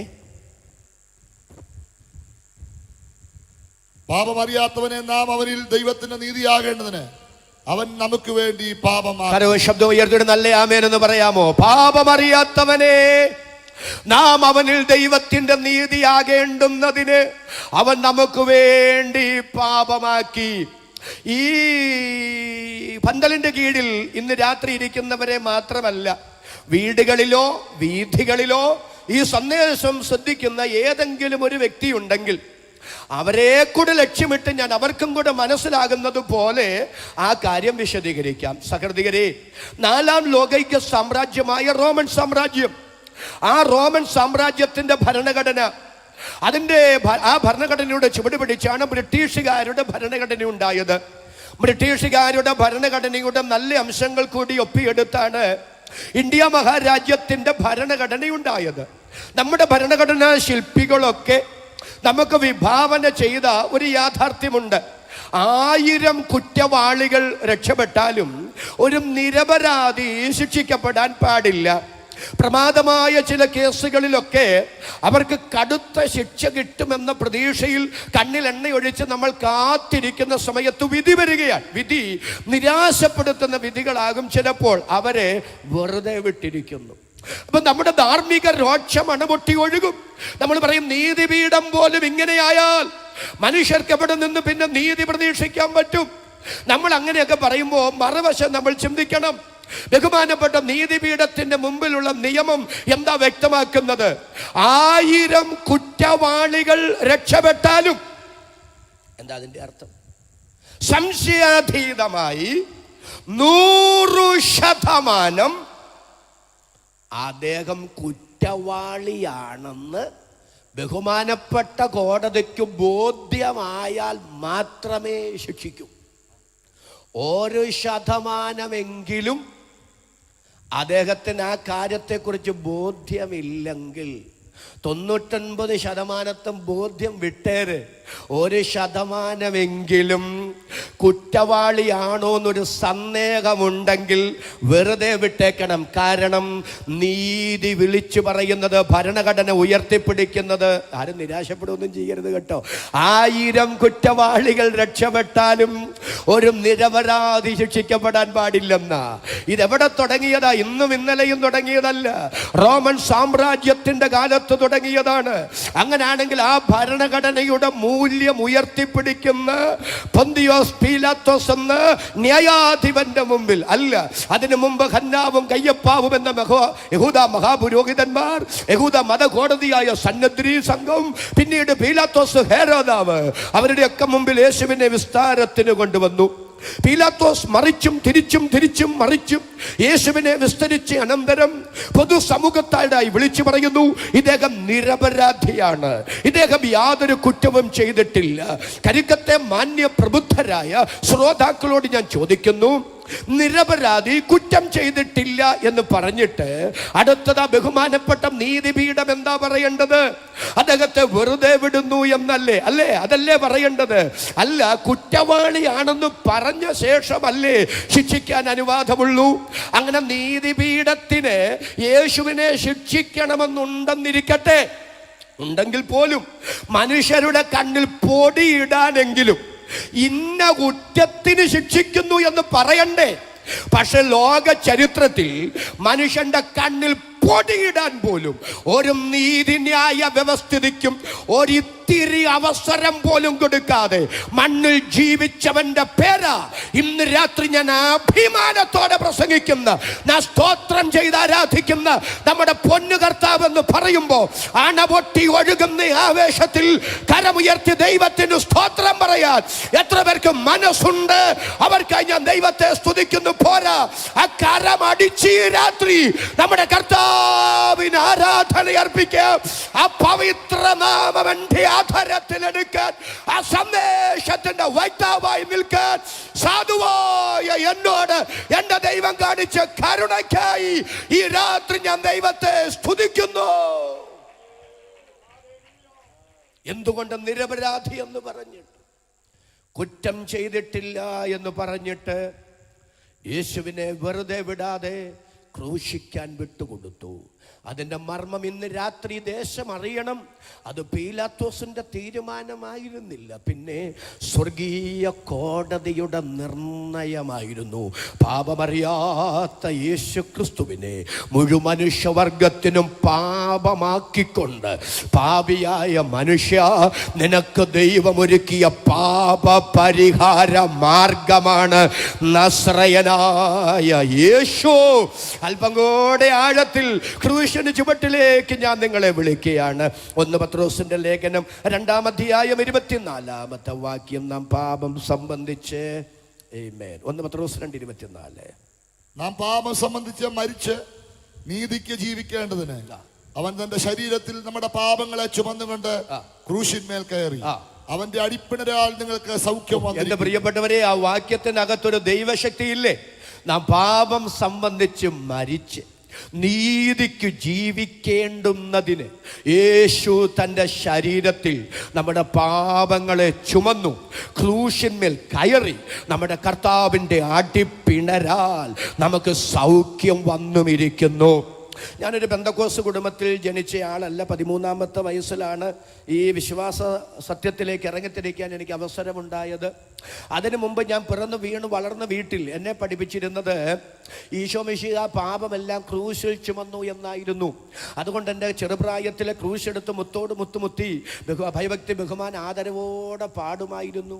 കർത്താവേ നിൻ ക്രൂശിനെ ഞാൻ ആരാധിച്ചു വണങ്ങുന്നേ, കർത്താവേ നിൻ ക്രൂശിനെ ഞാൻ ആരാധിച്ചു വണങ്ങുന്നേ എന്ന് ഭയഭക്തി ബഹുമാൻ ആദരവോടെ പാടുമ്പോൾ എൻ്റെ കുഞ്ഞു മനസ്സിലെ ചിന്ത ഈശോ മിശിഹ എൻ്റെ പാപമെല്ലാം ക്രൂശിൽ ചുമന്നു എന്നായിരുന്നു. പിന്നീട് വേദപുസ്തകം പഠിച്ചു വന്നപ്പോഴാണ് മനസ്സിലായത് യേശു ക്രൂശ് ചുമന്നു, സത്യം സത്യം സത്യം. പക്ഷെ ക്രൂശിലല്ല പാപം ചുമന്നത്. ആകാശം മാറിയാലും ഭൂമി മാറിയാലും മാറാത്ത തിരുവെഴുത്ത് പറയുന്നു, യേശു തൻ്റെ ശരീരത്തിൽ നമ്മുടെ പാപങ്ങളെ ചുമന്നു, ക്രൂശിന്മേൽ കയറി. നമ്മുടെ കർത്താവിൻ്റെ അടിപ്പിണരാൽ നമുക്ക് സൗഖ്യം വന്നുമിരിക്കുന്നു. യേശു ചുമന്ന ക്രൂശിനെ അല്ല, ക്രൂശിക്കപ്പെട്ട് അടക്കപ്പെട്ട് ഉയർത്തെഴുന്നേറ്റ് ഇന്നും ജീവിക്കുന്ന പിതാവും പുത്രനും പരിശുദ്ധാത്മാവുമാം ത്രിയേക ദൈവമാണ് ആരാധനയ്ക്ക് യോഗ്യൻ. എന്നോട് ചേർന്ന് ആമേൻ പറയാൻ കരുത്തുള്ള എത്ര ദൈവമക്കൾ ഈ രാത്രി ഇതിനകത്ത് വന്നിട്ടുണ്ട്. അവർക്കായി ഞാൻ ദൈവത്തെ സ്തുതിക്കുന്നു. എല്ലാവരും ക്രൂശിന് ചുവട്ടിലേക്ക് എൻ്റെ കൊണ്ടു വരാമോ? തലയിൽ മുൾക്കിരീടം ചൂടപ്പെട്ട്, കണ്ണ് കെട്ടി തല്ലപ്പെട്ട്, മുഖത്ത് തുപ്പലേൽക്കപ്പെട്ട്, എൻ്റെ രക്ഷിതാവ് പീലാത്തോസിന്റെ കൽത്തളത്തിനകത്ത് നിൽക്കുന്ന കാഴ്ച നിങ്ങൾ കണ്ടോ? ആ കൽത്തളത്തിനകത്ത് 2 ഇരുമ്പ് തൂണുകൾ, 2 2.5 അടി പൊക്കം മാത്രമേ ആ തൂണുകൾക്കുള്ളൂ. അതിൽ 2 വളയങ്ങൾ, ഇരുമ്പ് വളയങ്ങൾ ഘടിപ്പിച്ചിട്ടുണ്ട്. എൻ്റെ രക്ഷിതാവിനെ റാ പോലെ വളച്ചു നിർത്തി. ആ ഇരുമ്പ് വളയങ്ങളോട് ചേർത്ത് എൻ്റെ രക്ഷിതാവിൻ്റെ കൈകൾ ബന്ധിച്ചു. പുറം വിരിഞ്ഞു നിൽക്കുകയാണ്. ആ വിരിയപ്പെട്ട പുറത്തേക്ക് ഉണങ്ങിയ കുതിരയുടെ തോലുകൊണ്ടുള്ള ചാട്ടവാർ, ആ ചാട്ടവാറിൽ ഈയക്കൊളുത്തുകളോ എല്ലിൻ കഷ്ണങ്ങളോ മനുഷ്യാസ്ഥികളോ ഒക്കെ ഘടിപ്പിക്കാറുണ്ട് അടിയുടെ ആക്കം കൂടാൻ. പടയാളികൾ പ്രത്യേക പരിശീലനം ലഭിച്ചവർ അപ്പുറത്തും ഇപ്പുറത്തുമായി നിൽക്കുകയാണ്. എൻ്റെ രക്ഷിതാവിൻ്റെ പുറത്തേക്ക് ആ പടയാളികളിൽ ഒരാൾ ചാട്ടവാർ ആഞ്ഞെറിഞ്ഞു. സങ്കീർത്തനക്കാരൻ അത് സംഭവിക്കുന്നതിന് 1000 വർഷങ്ങൾക്ക് മുമ്പിൽ ഇങ്ങനെ പറഞ്ഞു, അവർ എൻ്റെ മുതുകന്മേൽ ഉഴുതു, ഉഴവ് ചാലുകളെ നീളത്തിൽ കീറി. എൻ്റെ രക്ഷിതാവിൻ്റെ പുറത്തേക്ക് ആ ചാട്ടവാർ എറിഞ്ഞിട്ട് പറിച്ചു പൊക്കിയെടുക്കുകയായിരുന്നില്ല. നീളത്തിൽ ഉഴവ് ചാലുകൾ കീറുന്നത് പോലെ ആ ചാട്ടവാർ താഴേക്ക് വലിച്ചു കൊണ്ടുവരികയായിരുന്നു. പല പ്രാവശ്യത്തെ അടി കഴിഞ്ഞപ്പോൾ എൻ്റെ രക്ഷിതാവിൻ്റെ പുറത്തെ മാംസം പല സൈഡിലേക്ക് കീറി തൂങ്ങി മറിയപ്പെട്ടു. ആ കീറി തൂങ്ങി മറിയപ്പെട്ട മാംസത്തിൻ്റെ വിടവിലേക്ക് സൂക്ഷിച്ചു നോക്കിയാൽ ഊറി ഇറങ്ങി ഒഴുകി വരുന്ന പരിശുദ്ധ രക്തം കാണാം. ആ രക്തം വന്ന അവസാനം തളം കെട്ടിക്കിടന്നത് പീലാത്തോസിൻ്റെ കൽത്തളത്തിനകത്താണ്. ഇന്നേക്ക് 2024 വർഷങ്ങൾക്ക് പിറകിൽ പീലാത്തോസിന്റെ കൽത്തളത്തിനകത്ത് ഉഴുതുമറിയപ്പെട്ട് എൻ്റെ രക്ഷിതാവിൻ്റെ മാംസത്തിൻ്റെ വിടവിലൂടെ ഊറിയിറങ്ങി തളം കെട്ടിക്കിടന്ന രക്തത്തിനൊരു പ്രത്യേകതയുണ്ട്. ആ രക്തത്തിൻ്റെ അകത്ത നമ്മുടെ രോഗശാന്തി എൻ്റെ തമ്പുരാൻ ഒളിപ്പിച്ചു വച്ചിരിക്കുന്നതെങ്കിൽ കരിക്കം ദൈവസഭയുടെ 50ാമത് വർഷം കൺവെൻഷൻ്റെ ഈ പ്രഥമ രാത്രി എന്തുകൊണ്ടൊരു അത്ഭുത രോഗശാന്തി ഇതിനകത്ത് സംഭവിച്ചുകൂടാ? 50 വർഷം ദൈവ ദൈവത്തിന് സ്തോത്രം. പരിചയ സമ്പത്തുള്ള കൃപ ലഭിച്ച ദൈവമക്കളെ, ഇന്നലകളിലെ രക്തത്തിന്റെ ശക്തിയാൽ എത്ര അത്ഭുത രോഗശാന്തികൾ നമ്മുടെ സഭയിൽ സംഭവിച്ചിട്ടുണ്ട്, നമ്മുടെ കുടുംബങ്ങളിൽ സംഭവിച്ചിട്ടുണ്ട്. ഇന്ന് രാത്രിയും വിശ്വസിക്കുന്ന ദൈവമക്കൾ ആധാരം തുറന്നൊന്ന് സ്തോത്രം ചെയ്തു പറഞ്ഞ്, ഏതെങ്കിലും കുടുംബങ്ങളിൽ ശരീരങ്ങളിൽ ഈ രാത്രി കുടിയിരിക്കുന്ന രോഗ ആത്മാവുണ്ടെങ്കിൽ യേശു ക്രിസ്തുവിന്റെ പവിത്ര നാമവും തന്റെ പുണ്യാക രക്തവും ഞാൻ വിളിച്ചു പറയുന്ന ഈ സമയത്ത് വചനമയച്ച് സൗഖ്യമാക്കുന്ന ദൈവം അത്ഭുത രോഗശാന്തി ഇന്ന് രാത്രി ഇതിനകത്ത് പകരട്ടെ. അത് വിശ്വസിക്കുന്ന അഭിഷക്തന്മാർ, വിശ്വസിക്കുന്ന ദൈവമക്കൾ കരമടിച്ച് അല്പനിമിഷം ദൈവത്തിന് സ്തോത്രം ചെയ്യാം. യേശു ക്രിസ്തുവിന്റെ പവിത്ര രക്തത്തിന്റെ ശക്തിയാൽ, യേശു ക്രിസ്തുവിന്റെ അതുല്യ നാമത്താൽ അത്ഭുത രോഗശാന്തി ഈ രാത്രി സംഭവിക്കട്ടെ. ഏതെങ്കിലും ശരീരങ്ങളിൽ, ഏതെങ്കിലും കുടുംബങ്ങളിൽ ഇന്ന് രാത്രി രോഗാത്മാവ് മറഞ്ഞിരിക്കുന്ന, കുടിയിരിക്കുന്ന പൈശാചിക രോഗബാധയുണ്ടെങ്കിൽ ലോകരുടെയും മുഴങ്കാലുകളൊക്കെയും അടങ്ങുന്ന നസറയനായ യേശു ക്രിസ്തുവിന്റെ നാമത്തിൽ ഇന്ന് രാത്രി അമർച്ചയായി കൽപ്പിക്കുന്നു. ചില രോഗശക്തികൾ ഈ രാത്രി കീഴടങ്ങട്ടെ. വർഷങ്ങളായി നിന്നെ വേട്ടയാടുന്ന ചില കുടുംബങ്ങളിൽ കുടിയിരിക്കുന്ന രോഗശക്തികൾ ഈ രാത്രി അഴിഞ്ഞു മാറട്ടെ. വിശ്വസിക്കുന്നവർക്ക് വേണ്ടി വ്യാപരിക്കുന്ന ദൈവശക്തി ഇന്ന് രാത്രി ഇതിനകത്ത് പ്രവഹിക്കുന്നത് ആത്മാവെനിക്ക് തിരിച്ചറിയാൻ കൃപ തരുന്നു. അധരം തുറന്ന അഭിഷക്തന്മാർ, ദൈവമക്കൾ, നിങ്ങൾക്ക് കർത്താവ് നിയോഗം തരുന്നത് പോലെ അല്പനിമിഷം ദൈവത്തിന് സ്തോത്രം ചെയ്ത് ദൈവത്തെ ആരാധിക്കാം. ആരും നിങ്ങളുടെ തലയിൽ കൈവയ്ക്കാതെ തന്നെ ഇന്ന് രാത്രി നിങ്ങൾ ഇരിക്കുന്ന ഇരിപ്പിൽ ഈ വചന കേൾവിയിൽ പരിശുദ്ധാത്മാവിന്റെ വ്യാപാരത്താൽ യേശു ക്രിസ്തുവിന്റെ പുണ്യ രക്തത്താലുള്ള അത്ഭുത രോഗശാന്തി ഈ രാത്രി സംഭവിക്കട്ടെ.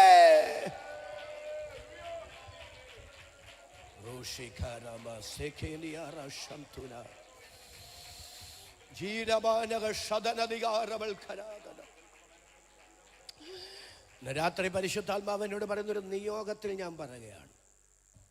ചില രോഗാത്മാക്കൾ നിന്റെ ശരീരം മാത്രമല്ല ലക്ഷ്യമാക്കുന്നത്, നിന്റെ സാമ്പത്തിക മേഖലയെയും ഉടയ്ക്കാൻ ആ രോഗാത്മാവ് പദ്ധതിയിടുന്നുണ്ട്.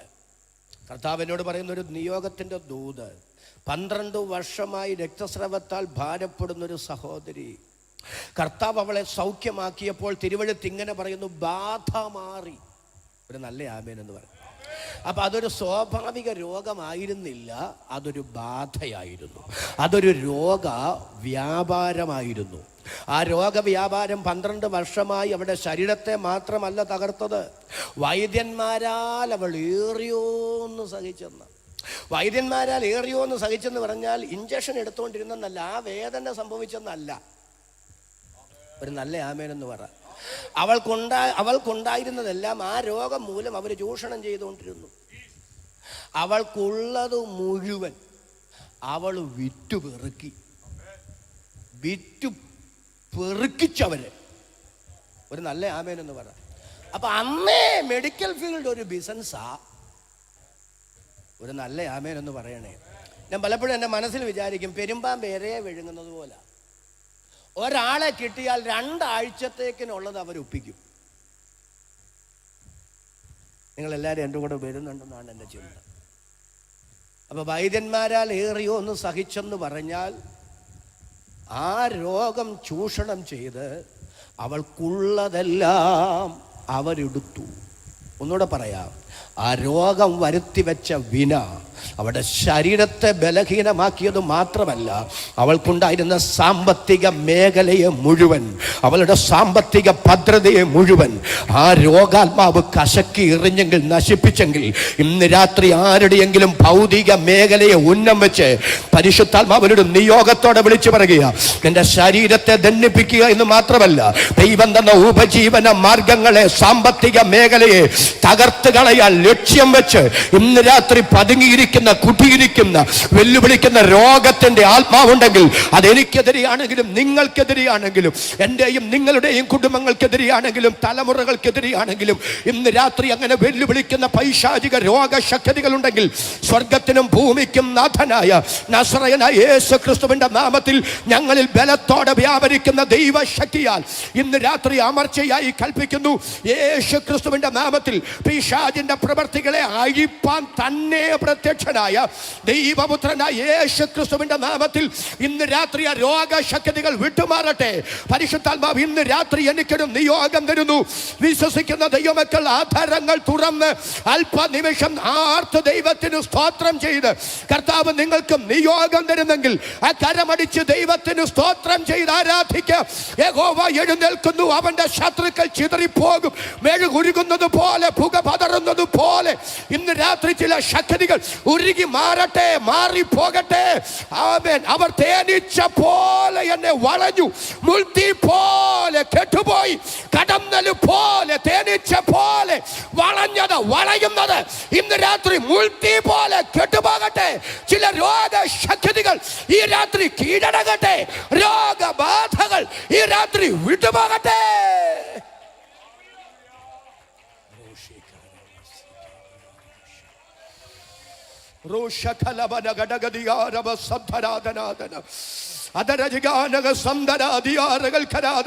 ഇന്ന് രാത്രി ഈ വേദിയിൽ നിൽക്കുമ്പോൾ എൻ്റെ ശരീരത്തിലെ ദൈവശക്തി എനിക്ക് അനുഭവിക്കാൻ കഴിയുന്നുണ്ട്.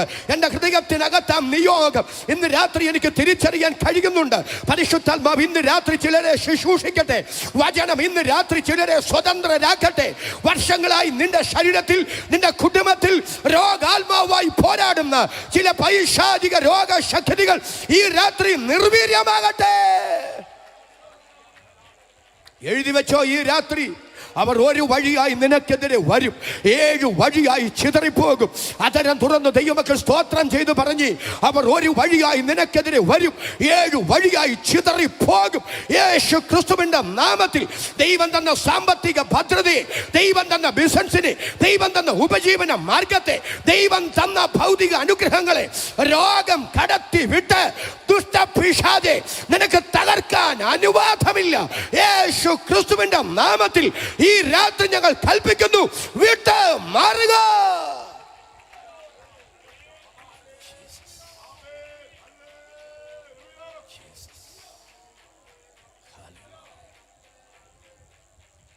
ഭാരമേറിയ മരക്കുരിശും ചുമലിലേന്തി യെരൂശലേം തെരുവീഥിയിലൂടെ രക്തത്തുള്ളികൾ ഇറ്റിറ്റു വീഴ്ത്തി. തലയോടിടമെന്ന ഗോൽഗോത്ത മലയുടെ മുകളിൽ 2 കള്ളന്മാരുടെ നടുവിൽ കൈകാലുകളിൽ അണിയടിക്കപ്പെട്ട് അസ്ഥികളുടെ ബന്ധമെല്ലാം വിച്ഛേദിക്കപ്പെട്ടു. ഉൾക്കിരീടം ചൂടിയ തല മറ്റൊരിടത്തും ചായ്ച്ചു വെക്കാൻ ഇടമില്ലാതിരുന്നത് കൊണ്ട് എൻ്റെ രക്ഷിതാവ് സ്വന്തം തോളോട് ചായ്ച്ചു വെച്ച് പ്രാണനെ വെടിയും അളവിൽ മുഴുലോകത്തോടും പറഞ്ഞ ഒരു പ്രഖ്യാപനമുണ്ട്. എന്താ യേശു ക്രിസ്തു അവസാനം ക്രൂശിൽ കിടന്ന് പറഞ്ഞത്? ഞാൻ ഇവിടം കൊണ്ട് തീർന്നെന്നല്ല. പിന്നെ എന്താ യേശു പറഞ്ഞത്? സകലവും, ഒന്ന് സ്തോത്രം ചെയ്ത് പറഞ്ഞ്, സകലവും നിവർത്തിയായി. മാനവവർഗമേ, നിങ്ങളുടെ പാപപരിഹാരത്തിന് വേണ്ടുന്നതെല്ലാം ഞാനിതാ നിവർത്തിച്ചിരിക്കുന്നു. പാപം പരിഹരിക്കാനാ ഞാൻ ഈ മണ്ണിൽ വന്നത്, ഞാനത് നിവർത്തിച്ചിരിക്കുന്നു. എത്ര പേർക്ക് അതരം തുറന്ന് ശക്തിയോടെ കരമുയർത്തി ദൈവത്തിന് സ്തോത്രം ചെയ്യുക. യേശു ക്രിസ്തു ഒരിക്കൽ ഇവിടെ പ്രത്യക്ഷനായത് പാപപരിഹാരം വരുത്താനാണ്. വരുത്താൻ പ്രത്യക്ഷനായ ക്രിസ്തു അത് ചെയ്തു. അതുകൊണ്ട് ആ തിരുവെഴുത്ത് പറയുന്നത് പാപപരിഹാരം വരുത്തിയ ശേഷം. ആ വാക്കൊക്കെ എത്ര ഹൃദയസ്പർശകമാണ് അല്ലേ? പാപപരിഹാരം വരുത്തിയ ശേഷം.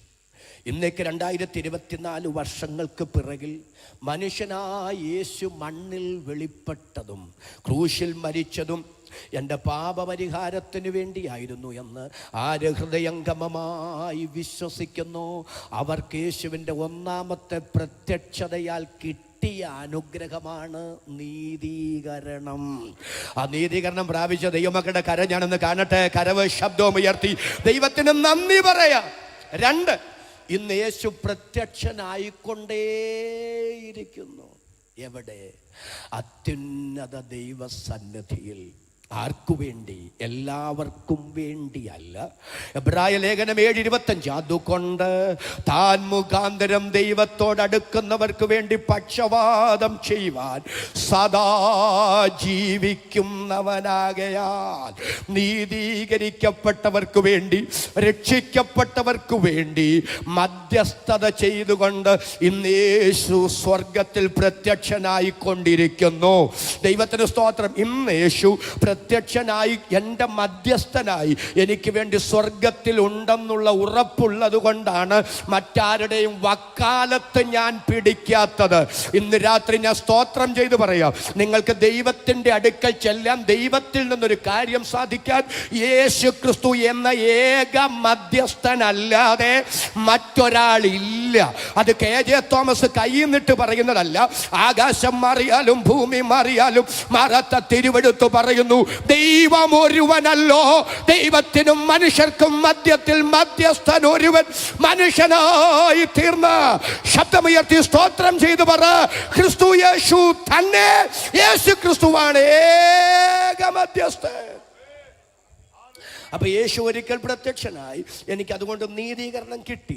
ഇന്ന് യേശു പ്രത്യക്ഷനായിക്കൊണ്ടിരിക്കുന്നു, അതുകൊണ്ട് എനിക്ക് വിശുദ്ധീകരണം കിട്ടിക്കൊണ്ടേയിരിക്കുന്നു. 3, ഇനി യേശു പ്രത്യക്ഷനാകും. പാപം കൂടാതെ തനിക്കായി കാത്തു നിൽക്കുന്നവരുടെ രക്ഷയ്ക്കായി ഇനി യേശു പ്രത്യക്ഷനാകും. ഒന്നാമത് യേശു പ്രത്യക്ഷനായപ്പോൾ എനിക്ക് പാപപരിഹാരം, നീതീകരണം കിട്ടിയെങ്കിൽ ഇന്ന് യേശു സ്വർഗത്തിൽ പ്രത്യക്ഷനായിക്കൊണ്ടിരിക്കുന്നത് കൊണ്ട് എനിക്ക് വിശുദ്ധീകരണം കിട്ടിക്കൊണ്ടിരിക്കുന്നെങ്കിൽ യേശു താമസമന്യ സ്വർഗത്തിൽ നിന്ന് വീണ്ടും ഈ മണ്ണിൽ ആകാശമേഘത്തെ തേരാക്കി എന്നെ ചേർക്കാൻ പ്രത്യക്ഷനാകുമ്പോൾ എനിക്ക് എന്തു കിട്ടും? റോമാലേഖനം 8:18 നമ്മിൽ വെളിപ്പെടുവാനുള്ള തേജസ്സു വിചാരിച്ചാൽ ഈ കാലത്തിലെ കഷ്ടങ്ങൾ സാരമില്ലെന്നെണ്ണുന്നു. 2 തെസ്സലോനി 2:14 നമ്മുടെ കർത്താവിൻ്റെ മഹത്വം പ്രാപിക്കാനല്ലോ. അയ്യോ, നിങ്ങളുടെ ചുണ്ട് പോലും അനങ്ങുന്നില്ല. വന്ന് ബെന്തിക്കോസുകാർക്ക് ഇപ്പൊ ഈ വാക്യം ഒന്നും അറിഞ്ഞുകൂടാ. സിംഹത്തിന്മേലും അണലിമേലും നീ, അതൊക്കെ മാത്രമേ ഇപ്പം നമ്മുടെ നാവിൽ തത്തിക്കളിക്കുന്നുള്ളൂ. അത് പറഞ്ഞു. ആ കൂട്ടത്തിൽ ഇതും കൂടെ വല്ലപ്പോഴൊക്കെ പറയണം. ഒരു നല്ല ആമേനെന്ന് പറഞ്ഞ് നമ്മുടെ കർത്താവിൻ്റെ മഹത്വം പ്രാപിക്കാനല്ലോ അവൻ ഞങ്ങളുടെ സുവിശേഷ ഘോഷണത്താൽ നിങ്ങളെ രക്ഷയ്ക്ക് വിളിച്ചത്. 1 യോഹന്നാൻ 3:1 മുതൽ കാൺമീൻ നാം ദൈവമക്കളെന്ന് വിളിക്കപ്പെടുവാൻ പിതാവ് നമുക്ക് എത്ര വലിയ സ്നേഹം നൽകിയിരിക്കുന്നു. പ്രിയമുള്ളവരെ, നാം ഇന്നതാകുമെന്ന് ഇതുവരെ പ്രത്യക്ഷമായില്ല. ലോകം അവനെ അറിഞ്ഞിട്ടില്ല കൊണ്ട് നമ്മെയും അറിയുന്നില്ല. അവൻ പ്രത്യക്ഷനാകുമ്പോൾ നാം അവനെ താൻ ഇരിക്കും പോലെ തന്നെ കാണുന്നതാകൊണ്ട് അവനോട് സദൃശന്മാരാകോ. ഫിലിപ്പിയ ലേഖനം 3:20-21 നമ്മുടെ പൗരത്വമോ സ്വർഗത്തിലാകുന്നു. അവിടെ നിന്ന് കർത്താവായ യേശു രക്ഷിതാവായി വരുമെന്ന് നാം കാത്തിരിക്കുന്നു. അവൻ സകലവും തനിക്ക് കീഴ്പ്പെടുത്തുവാൻ കഴിയുന്ന തൻ്റെ വ്യാപാര ശക്തി കൊണ്ട് നമ്മുടെ താഴ്ചയുള്ള ശരീരത്തെ അവൻ്റെ മഹത്വമുള്ള ശരീരത്തോട് അനുരൂപമായി രൂപാന്തരപ്പെടുത്തും. പുനരുദ്ധാന പൊൻപുലരിയിൽ കാഹളം നാദത്തിങ്കൽ എൻ്റെ കർത്താവിൻ്റെ മടങ്ങി വരവിൽ നമ്മുടെ താഴ്ചയുള്ള ശരീരം യേശു കർത്താവിൻ്റെ മഹത്വമുള്ള ശരീരത്തോട് അനുരൂപമായി രൂപാന്തരപ്പെടും. അത് ഞാൻ വിശ്വാസത്തോടെ കാത്തിരിക്കുന്നു. അതാ ജീവനുള്ള പ്രത്യാശ, അതാ അന്ത്യകാല രക്ഷ, അതാണ് തേജസ്കരണം, അതാണ് മഹത്വീകരണം, അതാണ് ശരീരത്തിന്റെ വീണ്ടെടുപ്പായ പുത്രത്വത്തിന്റെ വീണ്ടെടുപ്പ്. എന്നോട് ചേർന്ന് അറിഞ്ഞാമേൻ പറയാൻ എത്ര പേർക്ക് മനസ്സുണ്ട്? അവർക്കായി ഞാൻ ദൈവത്തെ സ്തുതിക്കുന്നു. പാസ്റ്റർ KJ തോമസേ, ഇത് വല്ലതും നടക്കുമോ? ഒരാമേനൊന്നും. യേശു മടങ്ങി വരുക, മരിച്ചവർ ഉയർക്കുമോ? നമ്മൾ രൂപാന്തരപ്പെടുമോ?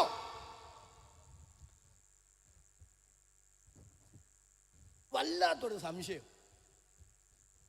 ഒരു നല്ല ആമേൻ എന്ന് പറഞ്ഞു വരണം. നമ്മുടെ ഇടയിൽ തന്നെ ഉണ്ടായിട്ടുണ്ടോ എന്ന് എനിക്ക് സംശയമില്ലാഴികയില്ല. കാരണം പോട്ടെ, ഞാൻ എല്ലാം കൂടെ പറയാം, ലൈവൊക്കെ ഉണ്ട്. നമ്മൾ വിശ്വസിക്കുന്നതല്ലേ നമുക്ക് പറയാൻ പറ്റൂ. ഇപ്പൊ ഈ കർത്താവിന്റെ വരവൊക്കെ സുവിശേഷമേ വിരള. കർത്താവിന്റെ വരവൊക്കെ കേൾക്കാനുണ്ട്, ജനത്തിന് താല്പര്യവും ഇല്ല. ഒരു സ്വോത്രം പറഞ്ഞേ.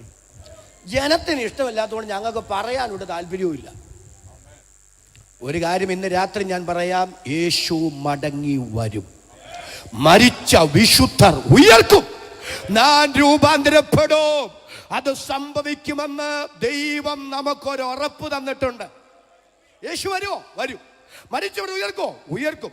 ജീവനോടിരിക്കുന്ന രൂപാന്തരപ്പെടുമോ? രൂപാന്തരപ്പെടും. അത് നടക്കുമെന്ന് ദൈവം ഒരു ഉറപ്പ് തന്നു. ഏതാ ഉറപ്പ്? കുർബാക്കി ഒന്നുകൂടെ വായിച്ചു. 1 പത്രോസ് 1:3-4. നമ്മുടെ കർത്താവായ യേശുക്രിസ്തുവിന്റെ പിതാവായ ദൈവത്തിന് സ്തോത്രം. അവൻ മരിച്ചവരുടെ ഇടയിൽ നിന്നുള്ള യേശുക്രിസ്തുവിന്റെ പുനരുത്ഥാനത്താൽ തന്റെ കരുണാധിക്യ പ്രകാരം. മതി പാസ്റ്ററെ, വളരെ നന്ദി. എല്ലാവരും ഇനി എൻ്റെ മുഖത്തോട്ടൊന്ന് നോക്കണം. യേശുക്രിസ്തു മടങ്ങി വരുമോ? മരിച്ച വിശുദ്ധർ ഉയർക്കുമോ? നമ്മുടെ രൂപാന്തരം സംഭവിക്കുമോ? അത് നടക്കുമെന്ന് ദൈവം ഒരു ഉറപ്പ് തന്ന ഉറപ്പാ യേശുവിൻ്റെ ഉയർത്തെഴുന്നേൽപ്പ്. ക്രൈസ്തവ വിശ്വാസത്തിന്റെ ആണിക്കല്ല കേട്ടോ യേശുക്രിസ്തുവിന്റെ ഉയർത്തെഴുന്നേൽപ്പ്. അയൽപക്കത്തുകാരൻ പട്ടിണി കിടക്കുമ്പോൾ വയറ് നിറച്ച് തിന്നുന്ന മനുഷ്യനല്ലെന്ന് പറഞ്ഞ മനുഷ്യ പുങ്കുവന്മാർ ഒട്ടനവധി വന്നിട്ടുണ്ട്.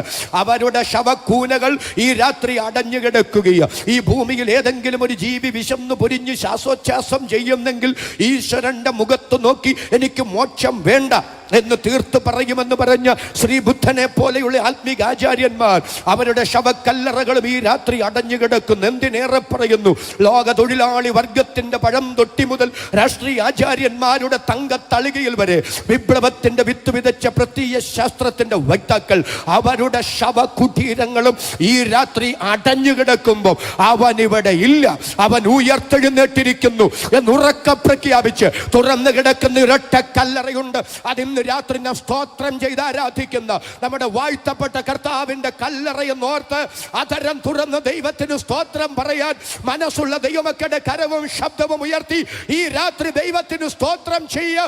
യേശു ക്രിസ്തുവിന്റെ കല്ലറ തുറന്നു കിടക്കുകയാണ്. എന്നെ ത്രസിപ്പിച്ചൊരു ചിന്ത ഞാൻ പറയാം. യേശു ക്രിസ്തുവിന് ഉയർത്തെഴുന്നേൽക്കാൻ കല്ലറയുടെ വാതിക്കൽ നിന്ന് കല്ലുരുട്ടി മാറ്റേണ്ട കാര്യമില്ല. ഒരു നല്ല ആമേൻ എന്ന് പറയും. ഞാൻ പലപ്പോഴും ദൈവത്തിൻ്റെ പദ്ധതികൾ ഓർത്ത് ദൈവത്തിന് സ്തോത്രം പറയും.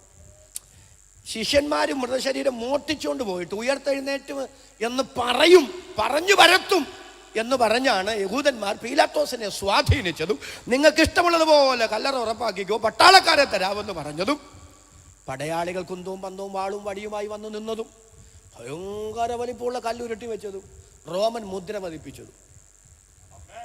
പലപ്പോഴും ഞാൻ ഓർക്കും, ദൈവമേ അങ്ങനൊരു സംവിധാനം ഇല്ലായിരുന്നെങ്കിൽ, ആ കല്ലറയുടെ വാതുക്കൽ അങ്ങനൊരു കല്ലും പട്ടാളവും മുദ്രയും ഇല്ലാതെ തുറന്നു കിടന്നിരുന്നെങ്കിൽ അവർ പറഞ്ഞ സാക്ഷ്യം ഒരുപക്ഷെ ലോകം വിശ്വസിച്ചേനെ. കാരണം മോട്ടിച്ചുകൊണ്ട് പോയോ ഇല്ലയോ എന്ന് തീർത്ത് പറയാൻ പറ്റുകയില്ല. കാരണം കല്ലറ തുറന്നല്ലേ കിടന്നേ. ഒരു നല്ല ആമേനൊന്ന് പറഞ്ഞ്. പക്ഷെ അവർ ദോഷത്തിന് ചെയ്തതാ, പക്ഷെ ദൈവം നന്മയ്ക്കാക്കി മാറ്റി. ഇന്ന് രാത്രി ഞാൻ സ്തോത്രം പറയാം. മനുഷ്യരും പിശാചും പ്രിയപ്പെട്ട വിശ്വാസിയെ, ദൈവത്തിന്റെ അഭിഷക്ത, താങ്കളുടെ ദോഷത്തിന് ചെയ്യുന്നത് നിനക്കും നിന്റെ മിനിസ്ട്രിക്കും നിന്റെ തലമുറയ്ക്കും നന്മയാക്കി മാറ്റാൻ ഇന്ന് രാത്രി സ്വർഗത്തിന് പദ്ധതിയുണ്ടെങ്കിൽ കൃപ ലഭിച്ച ദൈവമക്കൾ ആത്മാവിൽ സ്തോത്രം ചെയ്തു പറ. ഇന്ന് രാത്രി പരിശുദ്ധാത്മാവ് ചിലരോട് തലയിൽ കൈവച്ച് ദൈവാലോചന കൈമാറുകയാണ്. ചില തിക്താനുഭവങ്ങളുടെ നടുവിൽ ഒറ്റപ്പെടുത്തപ്പെടലുകളുടെ തീവ്ര വേദനയിൽ നീ വെന്ത് മുന്നോട്ട് പോകുകയാ. പക്ഷെ പരിശുദ്ധാത്മാവ് പറയുന്നു, എന്നാൽ ദൈവത്തെ സ്നേഹിക്കുന്നവർക്ക് നിർണയപ്രകാരം വിളിക്കപ്പെട്ടവർക്ക് സകലവും നന്മയ്ക്കായി കൂടി വ്യാപരിപ്പിക്കുന്ന ദൈവം ദോഷമായി ചെയ്തത്, ദോഷമായി പ്രവർത്തിച്ചത് നിന്റെ നന്മയ്ക്കാക്കി ആത്യന്തികമായി മാറ്റുമെന്ന് പോഷ്കില്ലാത്ത ദൈവം ഇന്ന് രാത്രി ദൈവാലോചന കൈമാറുമ്പോൾ അതരം തുറന്ന് സ്തോത്രം പറയാൻ എത്ര പേർക്ക് ഈ രാത്രി മനസ്സുണ്ട്? അവർക്കായി ഞാൻ ദൈവത്തെ സ്തുതിക്കുന്നു.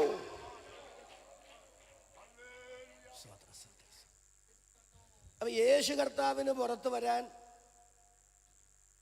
കല്ലുരുട്ടി മാറ്റണ്ട. ശിഷ്യന്മാർ യഹൂദന്മാരെ പേടിച്ച് വാതിൽ അടച്ചിരിക്കെ യേശു അവരുടെ നടുവിൽ നിന്ന് പറയുന്നു, നിങ്ങൾക്ക് സമാധാനം.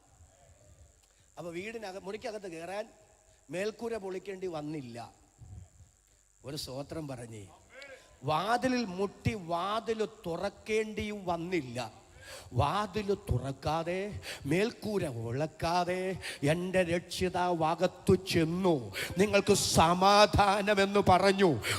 കർത്താവായ യേശു ക്രിസ്തുവിന് ഉയർത്തെഴുന്നേറ്റ് കല്ലറയ്ക്ക് പുറത്തു വരാൻ കല്ലറയുടെ വാതിൽക്കൽ നിന്ന് കല്ലുരുട്ടി മാറ്റണ്ട. പക്ഷെ ഇന്ന് രാത്രി ഞാൻ ചോദിക്കുന്നു, പിന്നെന്തേ കല്ലുരുട്ടി മാറ്റി? കല്ലുരുട്ടി മാറ്റാൻ കാരണം എന്താണെന്നറിയാമോ? എക്കാലവും ലോകത്തിന് നിഷേധിക്കാൻ കഴിയാത്ത ചരിത്ര സാക്ഷ്യമായി ആ കല്ലറ മാറേണ്ടുന്നതിന് കല്ലറയുടെ വാതിൽക്കൽ കല്ലുരുട്ടി വെപ്പിക്കുകയും ദൂതൻ വന്ന് കല്ലുരുട്ടി മാറ്റുകയും ഇന്നുവരെ ആ കല്ലറ തുറന്നു കിടക്കുകയും ചെയ്യുന്നെങ്കിൽ കരുക്കം ദേശത്തോട് ഇന്ന് രാത്രി ഞങ്ങൾക്ക് പറയാനുള്ള സന്ദേശം, കർത്താവായ യേശു ക്രിസ്തു ഇന്ന് രാത്രി നാം സ്തോത്രം ചെയ്ത് ആരാധിക്കുന്ന നമ്മുടെ അരുമനാഥൻ മരണത്തെയും പാതാളത്തെയും തോൽപ്പിച്ച് അരിമത്യക്കാരൻ യോസേപ്പിന്റെ പുതുപുത്തൻ കല്ലറ അവന് തന്നെ തിരികെ കൊടുത്തുകൊണ്ട് 3-ാം ദിവസം ഉയർത്തെഴുന്നേറ്റോ. അതരം തുറന്ന ആവേശത്തോടെ സ്തോത്രം പറയാൻ ഈ രാത്രി എത്ര പേർക്ക് മനസ്സുണ്ട്? അവർക്കായി ഞാൻ ദൈവത്തെ സ്തുതിക്കുന്നു. ആ യേശു അനധിവിദൂര ഭാവിയിൽ വീണ്ടും പ്രത്യക്ഷനാകും. യേശു വീണ്ടും പ്രത്യക്ഷനാകും. എൻ്റെ രക്ഷിതാവ് വീണ്ടും പ്രത്യക്ഷനാകുമ്പോൾ മരിച്ച വിശുദ്ധരുടെ കല്ലറ തുറക്കപ്പെടും. മരിച്ച വിശുദ്ധ മതികളുടെ കല്ലറകൾ, കുഴിമാടങ്ങൾ തുറക്കപ്പെടും. ജീവനോടിരിക്കുന്ന നാം രൂപാന്തരപ്പെടും. ഹേ മരണമേ, നിന്റെ ജയം എവിടെ? ഹേ മരണമേ, നിന്റെ വിഷമുള്ളെവിടെ? മരണത്തിന്റെ മരിച്ച വിശുദ്ധരുടെ ഉയർപ്പുമാണ് ജീവനുള്ള പ്രത്യാശ. ഒരു നല്ല ആമേൻ എന്ന് പറഞ്ഞ്. അതാണ് അന്ത്യകാലത്തിൽ വെളിപ്പെടുവാൻ ഒരുങ്ങിയിരിക്കുന്ന രക്ഷ. യേശു മടങ്ങി വരാൻ പോകുന്നു. തേജസ്കരണം സംഭവിക്കാൻ പോകുന്നു. നമ്മുടെ രൂപാന്തരം സംഭവിക്കാൻ പോകുന്നു. അതുകൊണ്ട് എന്തു ചെയ്യണം? ഓടിച്ച് പറഞ്ഞ് അവസാനിപ്പിക്കാം. റോമാലേഖനം 13-ാം അധ്യായം 11 മുതൽ 14 വരെ വായിച്ച് ഒരു ഗാനം പാടി നമുക്ക് സ്തോത്രത്തോടെ പിരിയാം. ഇത് ചെയ്യേണ്ടത് ഉറക്കത്തിൽ നിന്ന് ഉണരുവാൻ നാഴിക വന്നിരിക്കുന്നു എന്നിങ്ങനെ നിങ്ങൾ സമയത്തെ അറിയുകയാൽ തന്നെ. എല്ലാവരും എന്നെ ഒന്ന് ശ്രദ്ധിച്ച് നോക്കണേ. യേശു വരുന്നു. ഒരു നല്ല ആമേൻ പറഞ്ഞേ. ജീവിതം ക്രമീകരിക്കണം, നിത്യതയ്ക്കായി ഒരുങ്ങണം. അത് നാളത്തേക്കിന് മാറ്റിവെക്കാൻ പാടില്ല. ആത്മീക ഉറക്കം വിട്ടുണരണം. ദൈവത്തിന് സ്തോത്രം. അത് നാളത്തേക്കിനാക്കരുത്. ഇന്ന് രാത്രി ഈ കസാരയിൽ ഇരുന്നൊരാത്മീക പുതുക്കത്തിനായി ദൈവത്തോട് സ്തോത്രം ചെയ്ത് പ്രാർത്ഥിക്കുന്ന എത്ര പേരുണ്ട്? അവരുടെ കരം ഞാൻ ഒന്നുകൂടെ കാണട്ടെ. കരവ് ശബ്ദവും ഉയർത്തി ദൈവത്തിന് നന്ദി പറയാം. വായിച്ചു. നാം വിശ്വസിച്ച സമയത്തേക്കാൾ രക്ഷ ഇപ്പോൾ നമുക്ക് അധികം അടുത്തിരിക്കുന്നു. നാം വിശ്വസിച്ച സമയത്തേക്കാൾ എന്ന് പറഞ്ഞ ആശയം എന്താണെന്നറിയാവോ? നമ്മൾ ചിന്തിക്കുന്നതിനേക്കാൾ, ആമേൻ, നമ്മൾ പ്രതീക്ഷിക്കുന്നതിനേക്കാൾ വേഗത. ആ വേഗതയിൽ നമ്മുടെ രക്ഷ സംഭവിക്കാൻ പോകുക. ഏത് രക്ഷ?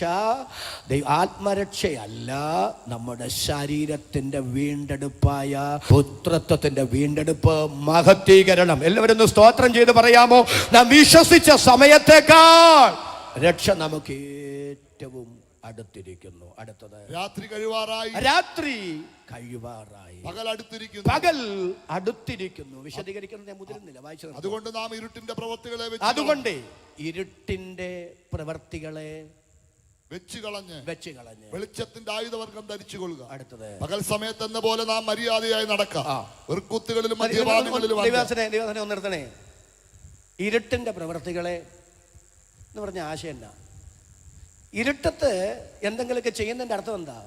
മനുഷ്യർ കാണരുതെന്നുള്ള ഉദ്ദേശം കൊണ്ടാണ്. കാണരുതെന്ന് മാത്രമല്ല, മനുഷ്യരുടെ മുമ്പിൽ അങ്ങനെ ജീവിക്കാൻ പറ്റില്ല. ഒരു നല്ല ആമേനെന്ന് പറഞ്ഞ്. അതുകൊണ്ടല്ലേ അത് ഇരുട്ടിൻ്റെ മറവിൽ പ്രവർത്തിക്കേണ്ടി വരുന്നത്.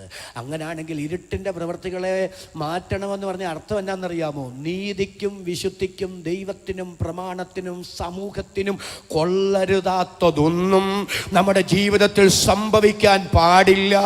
ഇന്ന് രാത്രി ഒരു വിശുദ്ധ ജീവിതം നയിക്കാൻ എനിക്ക് കൃപ തരണമെന്ന് അതരം തുറന്ന് ആത്മാർത്ഥമായി ദൈവത്തോട് സ്തോത്രം ചെയ്ത് പ്രാർത്ഥിക്കുന്നവരുടെ കരം ഞാൻ ഒന്നുകൂടെ കാണട്ടെ. കരവ് ശബ്ദവും ഉയർത്തി ദൈവത്തിന് സ്തോത്രം ചെയ്യാം. ബാക്കി കൂടെ വായിച്ച അവസാനം. വെറുക്കൂത്തുകളിലും മദ്യപാനങ്ങളിലുമല്ല, ശയനമോഹങ്ങളിലും ദുഷ്കാമങ്ങളിലുമല്ല, പിണക്കത്തിലും അസൂയയിലുമല്ല. ബാക്കിയെല്ലാം ഞാൻ അങ്ങ് വിടുക. ബാക്കി എല്ലാ മാരക പാപങ്ങളും പറഞ്ഞിട്ട് പറയുകയാണ്. ഒന്ന് സ്തോത്രം പറയാം. എന്നെ ഓതോടെ പോയി. പിണക്കത്തിലും അസൂയയിലും. നമ്മൾ യേശു ക്രിസ്തു മടങ്ങി വരുമെന്ന് 100% പൂർണ്ണ ബോധ്യത്തോടെ അംഗീകരിക്കുന്നുണ്ടോ? ആ കാര്യം ഞാനൊന്ന് കാണട്ടെ. അർത്ഥശങ്കയ്ക്കിടയില്ലാതെ യേശു മടങ്ങി വരുമെന്ന് ഉറപ്പിച്ചിട്ടുണ്ടോ? ഉണ്ടെങ്കിൽ എൻ്റെ ചോദ്യം, നിത്യതയുണ്ടെന്നുള്ളത് സത്യമെങ്കിൽ, യേശു മടങ്ങി വരുമെന്നുള്ള യാഥാർത്ഥ്യമെങ്കിൽ, മരിച്ച വിശുദ്ധർ ഉയർക്കുമെന്ന് ബോധ്യമുണ്ടെങ്കിൽ, ഞാൻ രൂപാന്തരപ്പെടുമെന്ന് ബോധ്യമുണ്ടെങ്കിൽ, എങ്ങനെ ഇപ്പോൾ ജീവിക്കുന്നത് പോലെ എനിക്കും നിങ്ങൾക്കും ജീവിക്കാൻ പറ്റും? ഈ രാത്രി ഈ കസാരയിൽ നിന്ന് എണ്ണീറ്റ് യോഗം കഴിഞ്ഞ് വീട്ടിലേക്ക് പോകുമ്പോൾ വന്നതുപോലെ പോകരുത്. ആ മനോഭാവത്തോടെ പോകരുത്. ആ ജീവിത ശൈലി വീണ്ടും അനുവർത്തിക്കാൻ ഉള്ള മനോഭാവത്തോടെ പോകരുത്. ആരോടും പക വെച്ചുകൊണ്ടിരിക്കരുത്. ഒരു നല്ല ആമേനെന്ന് പറഞ്ഞ് പ്രതികാരം വെച്ചുകൊണ്ടിരിക്കരുത്. കരവ് ശബ്ദം ഉയർത്തി ഒരു നല്ല ആമേനെന്ന് പറയാം. ലൈവ് ഉള്ളത് കൊണ്ടൊന്നും ഞാൻ വിശദീകരിക്കുന്നില്ല. അടുത്തതിന് കാണാമെന്ന് പറയരുത്. അടുത്തതിന് കാണാൻ ഇന്നേ കരുനീക്കം നടത്തരുത്. ആരെയും കരിവാരി തേക്കരുത്. Hallelujah, hallelujah. പകയിലും അസൂയയിലുമല്ല. സ്വോത്ര നല്ല ആമേനെന്ന് പറയാവോ? എൻ്റെ പ്രിയരെ 2 കാര്യങ്ങൾ ഞാനൊന്ന് പറയാം കേട്ടോ. ഒന്ന് ശ്രദ്ധിച്ച് സ്വോത്രം ചെയ്തേ പോകാവേ. കർത്താവിൻ്റെ വരവിൽ പോകാൻ 2 കാര്യം ചെയ്തോണം കേട്ടോ. മറ്റുള്ളവരുടെ നന്മയിൽ സന്തോഷിച്ചോണം. അതിന് കഴിയാതെ വരുമ്പോൾ അസൂയ ഉണ്ടാകും. ഒരു നല്ല ആമേനെന്ന് പറയും. മറ്റുള്ളവർക്ക് ഒരു നല്ല നന്മ കിട്ടുമ്പോൾ 50 പ്രാവശ്യം കുറഞ്ഞൊന്ന് സ്വോത്രം പറ. അസൂയക്കാരൻ കയറി വരികയാണെങ്കിൽ അതിനനുസരിച്ച് സ്വോത്രം പറഞ്ഞോണം. ആ നന്മ കൊടുത്തോണ്ട്, ആ വീട് കൊടുത്തോണ്ട്, ആ വാഹനം കൊടുത്തോണ്ട്, ആ കുഞ്ഞിനെ വിജയം കൊടുത്തോണ്ട്, അവരെ അവിടെ അയച്ചതുകൊണ്ട് ദൈവത്തിന് സ്വോത്രം സ്വോത്രം സ്വോത്രം സ്വോത്രം. ഇന്ന് രാത്രി മുതൽ അതൊന്ന് പ്രാക്ടീസ് ചെയ്ത് ദൈവത്തിന് സ്വോത്രം. മറ്റുള്ളവരുടെ നന്മയിൽ സന്തോഷിക്കാൻ, നമുക്കുള്ളതിൽ തൃപ്തിപ്പെടാൻ ഇന്ന് രാത്രി ഒരു മനസ്സൊരുക്കി തരണമെന്ന് ആത്മാർത്ഥമായി ദൈവത്തോട് പ്രാർത്ഥിക്കുന്നവരുടെ കരം ഞാൻ ഒന്നുകൂടെ കാണട്ടെ. കരവ് ശബ്ദം ഉയർത്തി ദൈവത്തിന് സ്തോത്രം ചെയ്യാം. പകയിലും അസൂയയിലുമല്ല. കർത്താവായ യേശുക്രിസ്തുവിനെ തന്നെ ധരിച്ചുകൊള്ളുവീൻ. മോഹങ്ങൾ ജനിക്കുമാർ ജഡത്തിനായി ചിന്തിക്കുക. എല്ലാവർക്കും ദൈവസന്നിധിയിൽ എഴുന്നേറ്റ് നിൽക്കാം. എല്ലാവർക്കും ദൈവസന്നിധിയിൽ എഴുന്നേറ്റ് നിൽക്കാം. ആരും ഇപ്പോൾ ഈ ഗ്രൗണ്ട് വിട്ടു പോകരുത്. ജീവനുള്ള പ്രത്യാശ അന്ത്യകാലത്ത് വെളിപ്പെടുവാൻ ഒരുങ്ങിയിരിക്കുന്ന രക്ഷ നമ്മുടെ വാഴ്ത്തപ്പെട്ട കർത്താവിൻ്റെ മടങ്ങി വരവാണ്. കാലത്തിൻ്റെ ചുവരെഴുത്തുകൾ, കാലഘടികാരത്തിൻ്റെ മണിനാദ ശബ്ദങ്ങൾ നമ്മോട് എന്താ വിളിച്ചു പറയുന്നത്? ദൈവസഭ കാത്തിരിക്കുന്നത് ഇന്ത്യ മഹാരാജ്യത്തിൻ്റെ ഈ പ്രാവശ്യത്തെ പൊതു തെരഞ്ഞെടുപ്പ് കഴിഞ്ഞ് ജൂൺ മാസം ആദ്യം എന്ത് റിസൾട്ട് ഉണ്ടാകും എന്ന ആകാംക്ഷയുണ്ട്. പക്ഷേ അതല്ല നമ്മുടെ ഏറ്റവും വലിയ കാത്തിരിപ്പ്. നമ്മുടെ ഏറ്റവും വലിയ കാത്തിരിപ്പ് ഇവിടെ എന്തു സംഭവിച്ചാലും, ലോകത്തെന്തെല്ലാം സംഭവ വികാസങ്ങൾ അരങ്ങേറിയാലും, നമ്മുടെ ഏറ്റവും ആത്യന്തികമായ കാത്തിരിപ്പ് നമ്മുടെ പൊന്നു കർത്താവിൻ്റെ മടങ്ങി വരവാണ്. കർത്താവ് തൻ ഗംഭീര നാദത്തോടും, എന്നോട് ചേർന്ന് ആമേൻ പറഞ്ഞ് കരം ഉയർത്തിപ്പിടിച്ച ദൈവമക്കൾ ഒരുമിച്ചെന്ന് പറഞ്ഞ്, കർത്താവ് തൻ ഗംഭീര നാദത്തോടും പ്രധാന ദൂതന്റെ ശബ്ദത്തോടും ദൈവത്തിന്റെ കാഹളത്തോടും കൂടെ സ്വർഗത്തിൽ നിന്ന് ഇറങ്ങി വരികയും ക്രിസ്തുവിൽ മരിച്ച വിശുദ്ധന്മാർ ഉയർത്തെഴുന്നേൽക്കും. ജീവനോടെ ശേഷിക്കുന്ന നാം രൂപാന്തരപ്പെട്ട അവരോടൊരുമിച്ച് യേശു കർത്താവിനെ എതിരേൽപ്പാൻ ആകാശ മേഘങ്ങളിൽ എടുക്കപ്പെടും. ആ ഉറപ്പുള്ള ദൈവമക്കൾ അധരങ്ങൾ തുറന്ന് ദൈവത്തിന് സ്തോത്രം ചെയ്യാം. ആ ഉറപ്പുള്ള ദൈവമക്കൾ കരമടിച്ച് ദൈവത്തിന് നന്ദി പറയാം. ആ സമയത്ത് കൊയറൊരു ഗാനത്തിന്റെ ഈരടികൾ ചേർന്ന് പാടും. ഒരുമിച്ച് പാടി കർത്താവിനെ ആരാധിക്കാം. ഗീതം ഗീതം ജയ ജയ ഗീതം. എല്ലാ കരങ്ങളും അടിച്ച് എല്ലാ ആധാരങ്ങളും തുറന്ന് ആർത്തു ദൈവത്തിന് നന്ദി പറയാം.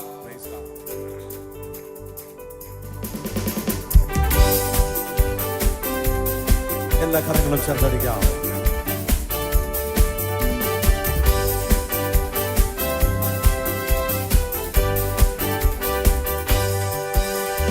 ഉലകമഹാന്മാർ അഖിലരും ഒരുപോൽ ഉറങ്ങുന്നു കല്ലറയിൽ. ഉലകമഹാന്മാർ അഖിലരും ഒരുപോൽ ഉറങ്ങുന്നു കല്ലറയിൽ. നമ്മളുന്നതനേശു മഹേശ്വരൻ മാത്രം ഉയരത്തിൽ വാണിടുന്നു. നമ്മളുന്നതനേശു മഹേശ്വരൻ മാത്രം ഉയരത്തിൽ വാണിടുന്നു. ഗീതം ഗീതം ജയ ജയ ഗീതം പാടുവിൻ സോദരരേ. ഗീതം ഗീതം ജയ ജയ ഗീതം പാടുവിൻ സോദരരേ. നമ്മളെ സുനാഥൻ ജീവിക്കുന്നതിനാൽ ജയഗീതം പാടിടുവിൻ. നമ്മളെ സുനാഥൻ ജീവിക്കുന്നതിനാൽ ജയഗീതം പാടിടുവിൻ. സകലവും തീർപ്പാൻ, പാപം ശാപം സകലവും തീർപ്പാൻ അവതരിച്ചിഹേ നരനാ. പാപം ശാപം സകലവും തീർപ്പാൻ അവതരിച്ചിഹേ നരനാ. ദൈവകോപത്തിൽ വെന്തരിഞ്ഞവനായി രക്ഷകൻ ജീവിക്കുന്നു. ദൈവകോപത്തിൽ വെന്തരിഞ്ഞവനായി രക്ഷകൻ ജീവിക്കുന്നു. അമ്മേൻ ഗീതം ഗീതം ജയ ജയ ഗീതം പാടുവിൻ സോദരരേ. ഗീതം ഗീതം ജയ ജയ ഗീതം പാടുവിൻ സോദരരേ. നമ്മളെ സുനാഥൻ ജീവിക്കുന്നതിനാൽ ജയഗീതം പാടിടുവിൻ. നമ്മളെ സുനാഥൻ ജീവിക്കുന്നതിനാൽ ജയഗീതം പാടിടുവിൻ. വാതിലുകളെ നിങ്ങൾ തലകളെ ഉയർത്തി വരുന്നിത ജയരാജൻ. വാതിലുകളെ നിങ്ങൾ തലകളെ ഉയർത്തി വരുന്നിത ജയരാജൻ. നിങ്ങൾ ഉയർന്നിരിപ്പിൻ കതകുകളെ യേശുവെ സ്വീകരിപ്പാൻ. നിങ്ങൾ ഉയർന്നിരിപ്പിൻ കതകുകളെ യേശുവെ സ്വീകരിപ്പാൻ. ഗീതം ഗീതം ജയ ജയ ഗീതം പാടുവിൻ സോദരരേ. ഗീതം ഗീതം ജയ ജയ ഗീതം പാടുവിൻ സോദരരേ. നമ്മളെ സുനാഥൻ ജീവിക്കുന്നതിനാൽ ജയഗീതം പാടിടുവിൻ. നമ്മളെ സുനാഥൻ ജീവിക്കുന്നതിനാൽ ജയഗീതം പാടിടുവിൻ. നമ്മളെ സുനാഥൻ ജീവിക്കുന്നതിനാൽ ജയഗീതം പാടിടുവിൻ. ഓ നമ്മളെ സുനാഥൻ ജീവിക്കുന്നതിനാൽ ജയഗീതം പാടിടുവിൻ. ഓ വാതിലുകളെ നിങ്ങൾ തലകളെ ഉയർത്തി വരുന്നിത ജയരാജൻ. ഓ വാതിലുകളെ നിങ്ങൾ തലകളെ ഉയർത്തി വരുന്നിത ജയരാജൻ. നിങ്ങൾ ഉയർന്നിരിപ്പിൻ കതകുകളെ യേശുവെ സ്വീകരിപ്പാൻ. നിങ്ങൾ ഉയർന്നിരിപ്പിൻ കതകുകളെ യേശുവെ സ്വീകരിപ്പാൻ. ഓ ഗീതം ഗീതം ജയ ജയ ഗീതം പാടുവിൻ സോദരരേ. ഓ ഗീതം ഗീതം പാടുവിൻ സോദരരേ. നമ്മളെ സുനാഥൻ ജീവിക്കുന്നതിനാൽ ജയഗീതം പാടിടുവേ. നമ്മളെ സുനാഥൻ ജീവിക്കുന്നതിനാൽ ജയഗീതം പാടിടുവേ. നമ്മളെ സുനാഥൻ ജീവിക്കുന്നതിനാൽ ജയഗീതം പാടിടുവേ. നമ്മളെ സുനാഥൻ ജീവിക്കുന്നതിനാൽ ജയഗീതം പാടിടുവേ. നമ്മളെ സുനാഥൻ ജീവിക്കുന്നതിനാൽ ജയഗീതം പാടിടുവേ.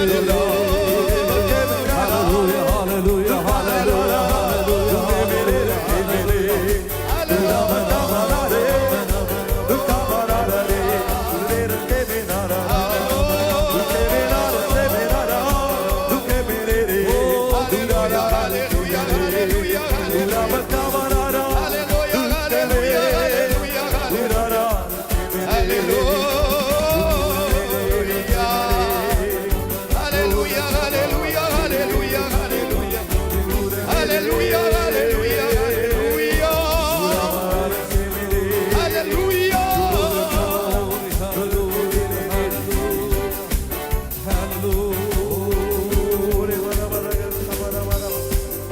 hallelujah,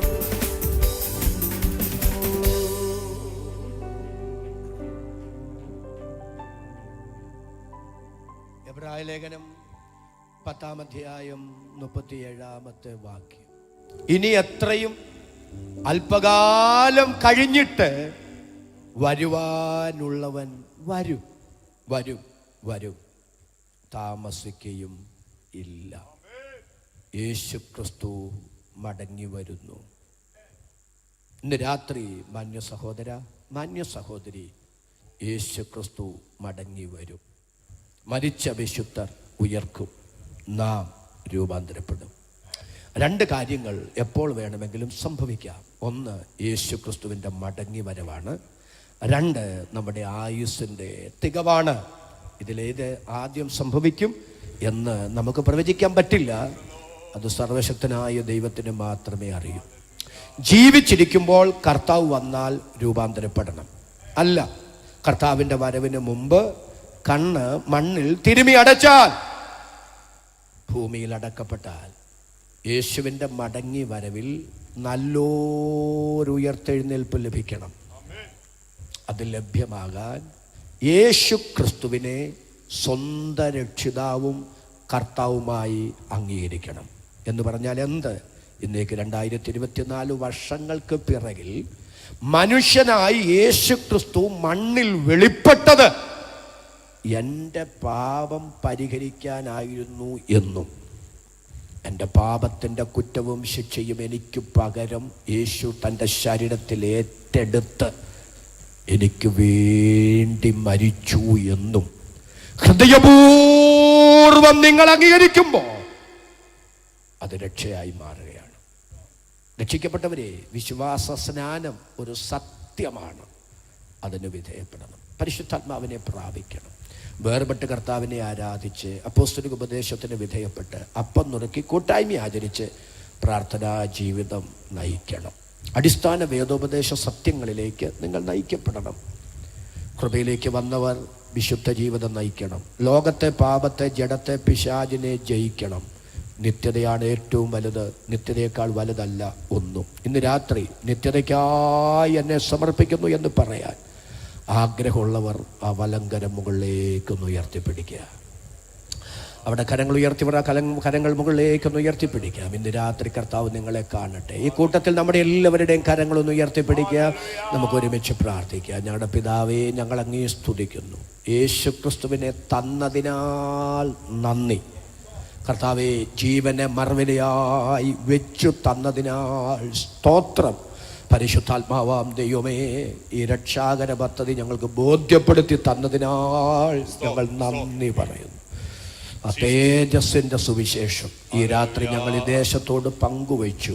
പരപ്രേരണ കൂടാതെയും പരിശുദ്ധാത്മാവിൻ്റെ പ്രവർത്തനത്താലും ഈ രാത്രി യേശുവിനുള്ള വിശ്വാസത്താൽ നിത്യതയ്ക്കായി കരമുയർത്തിയവൻ സത്യത്തിൻ്റെ തൂണും അടിസ്ഥാനവുമായി ഈ ദേശത്ത് നിലനിന്നു. അങ്ങയുടെ വരവു വരെ ഈ സഭയെ ഇവിടെ സ്ഥാപിച്ചതിൻ്റെ പിന്നിലുള്ള ദൈവത്തിൻ്റെ ഉദ്ദേശത്തിൽ ഈ സഭ നിലനിൽക്കാൻ കർത്താവേ, ഈ ദൈവസഭയിലൂടെ സുവിശേഷീകരണം സംഭവിക്കാൻ മനുഷ്യാത്മാക്കൾ വിടുവിക്കപ്പെടുവാൻ കൃപ ചെയ്യണം. അങ്ങയുടെ വിലപ്പെട്ട ദാസൻ കുടുംബം, അനുഗ്രഹീത കർത്തൃദാസന്മാർ, കുടുംബാംഗങ്ങൾ, ബഹുമാന്യരായ ദൈവമക്കളെയും നല്ല ദേശം, അയൽവാസികൾ എല്ലാവരെയും അങ്ങയുടെ നാമം ചൊല്ലി അനുഗ്രഹിക്കുന്നു. പ്രാർത്ഥന കേട്ടതുകൊണ്ട് നന്ദി.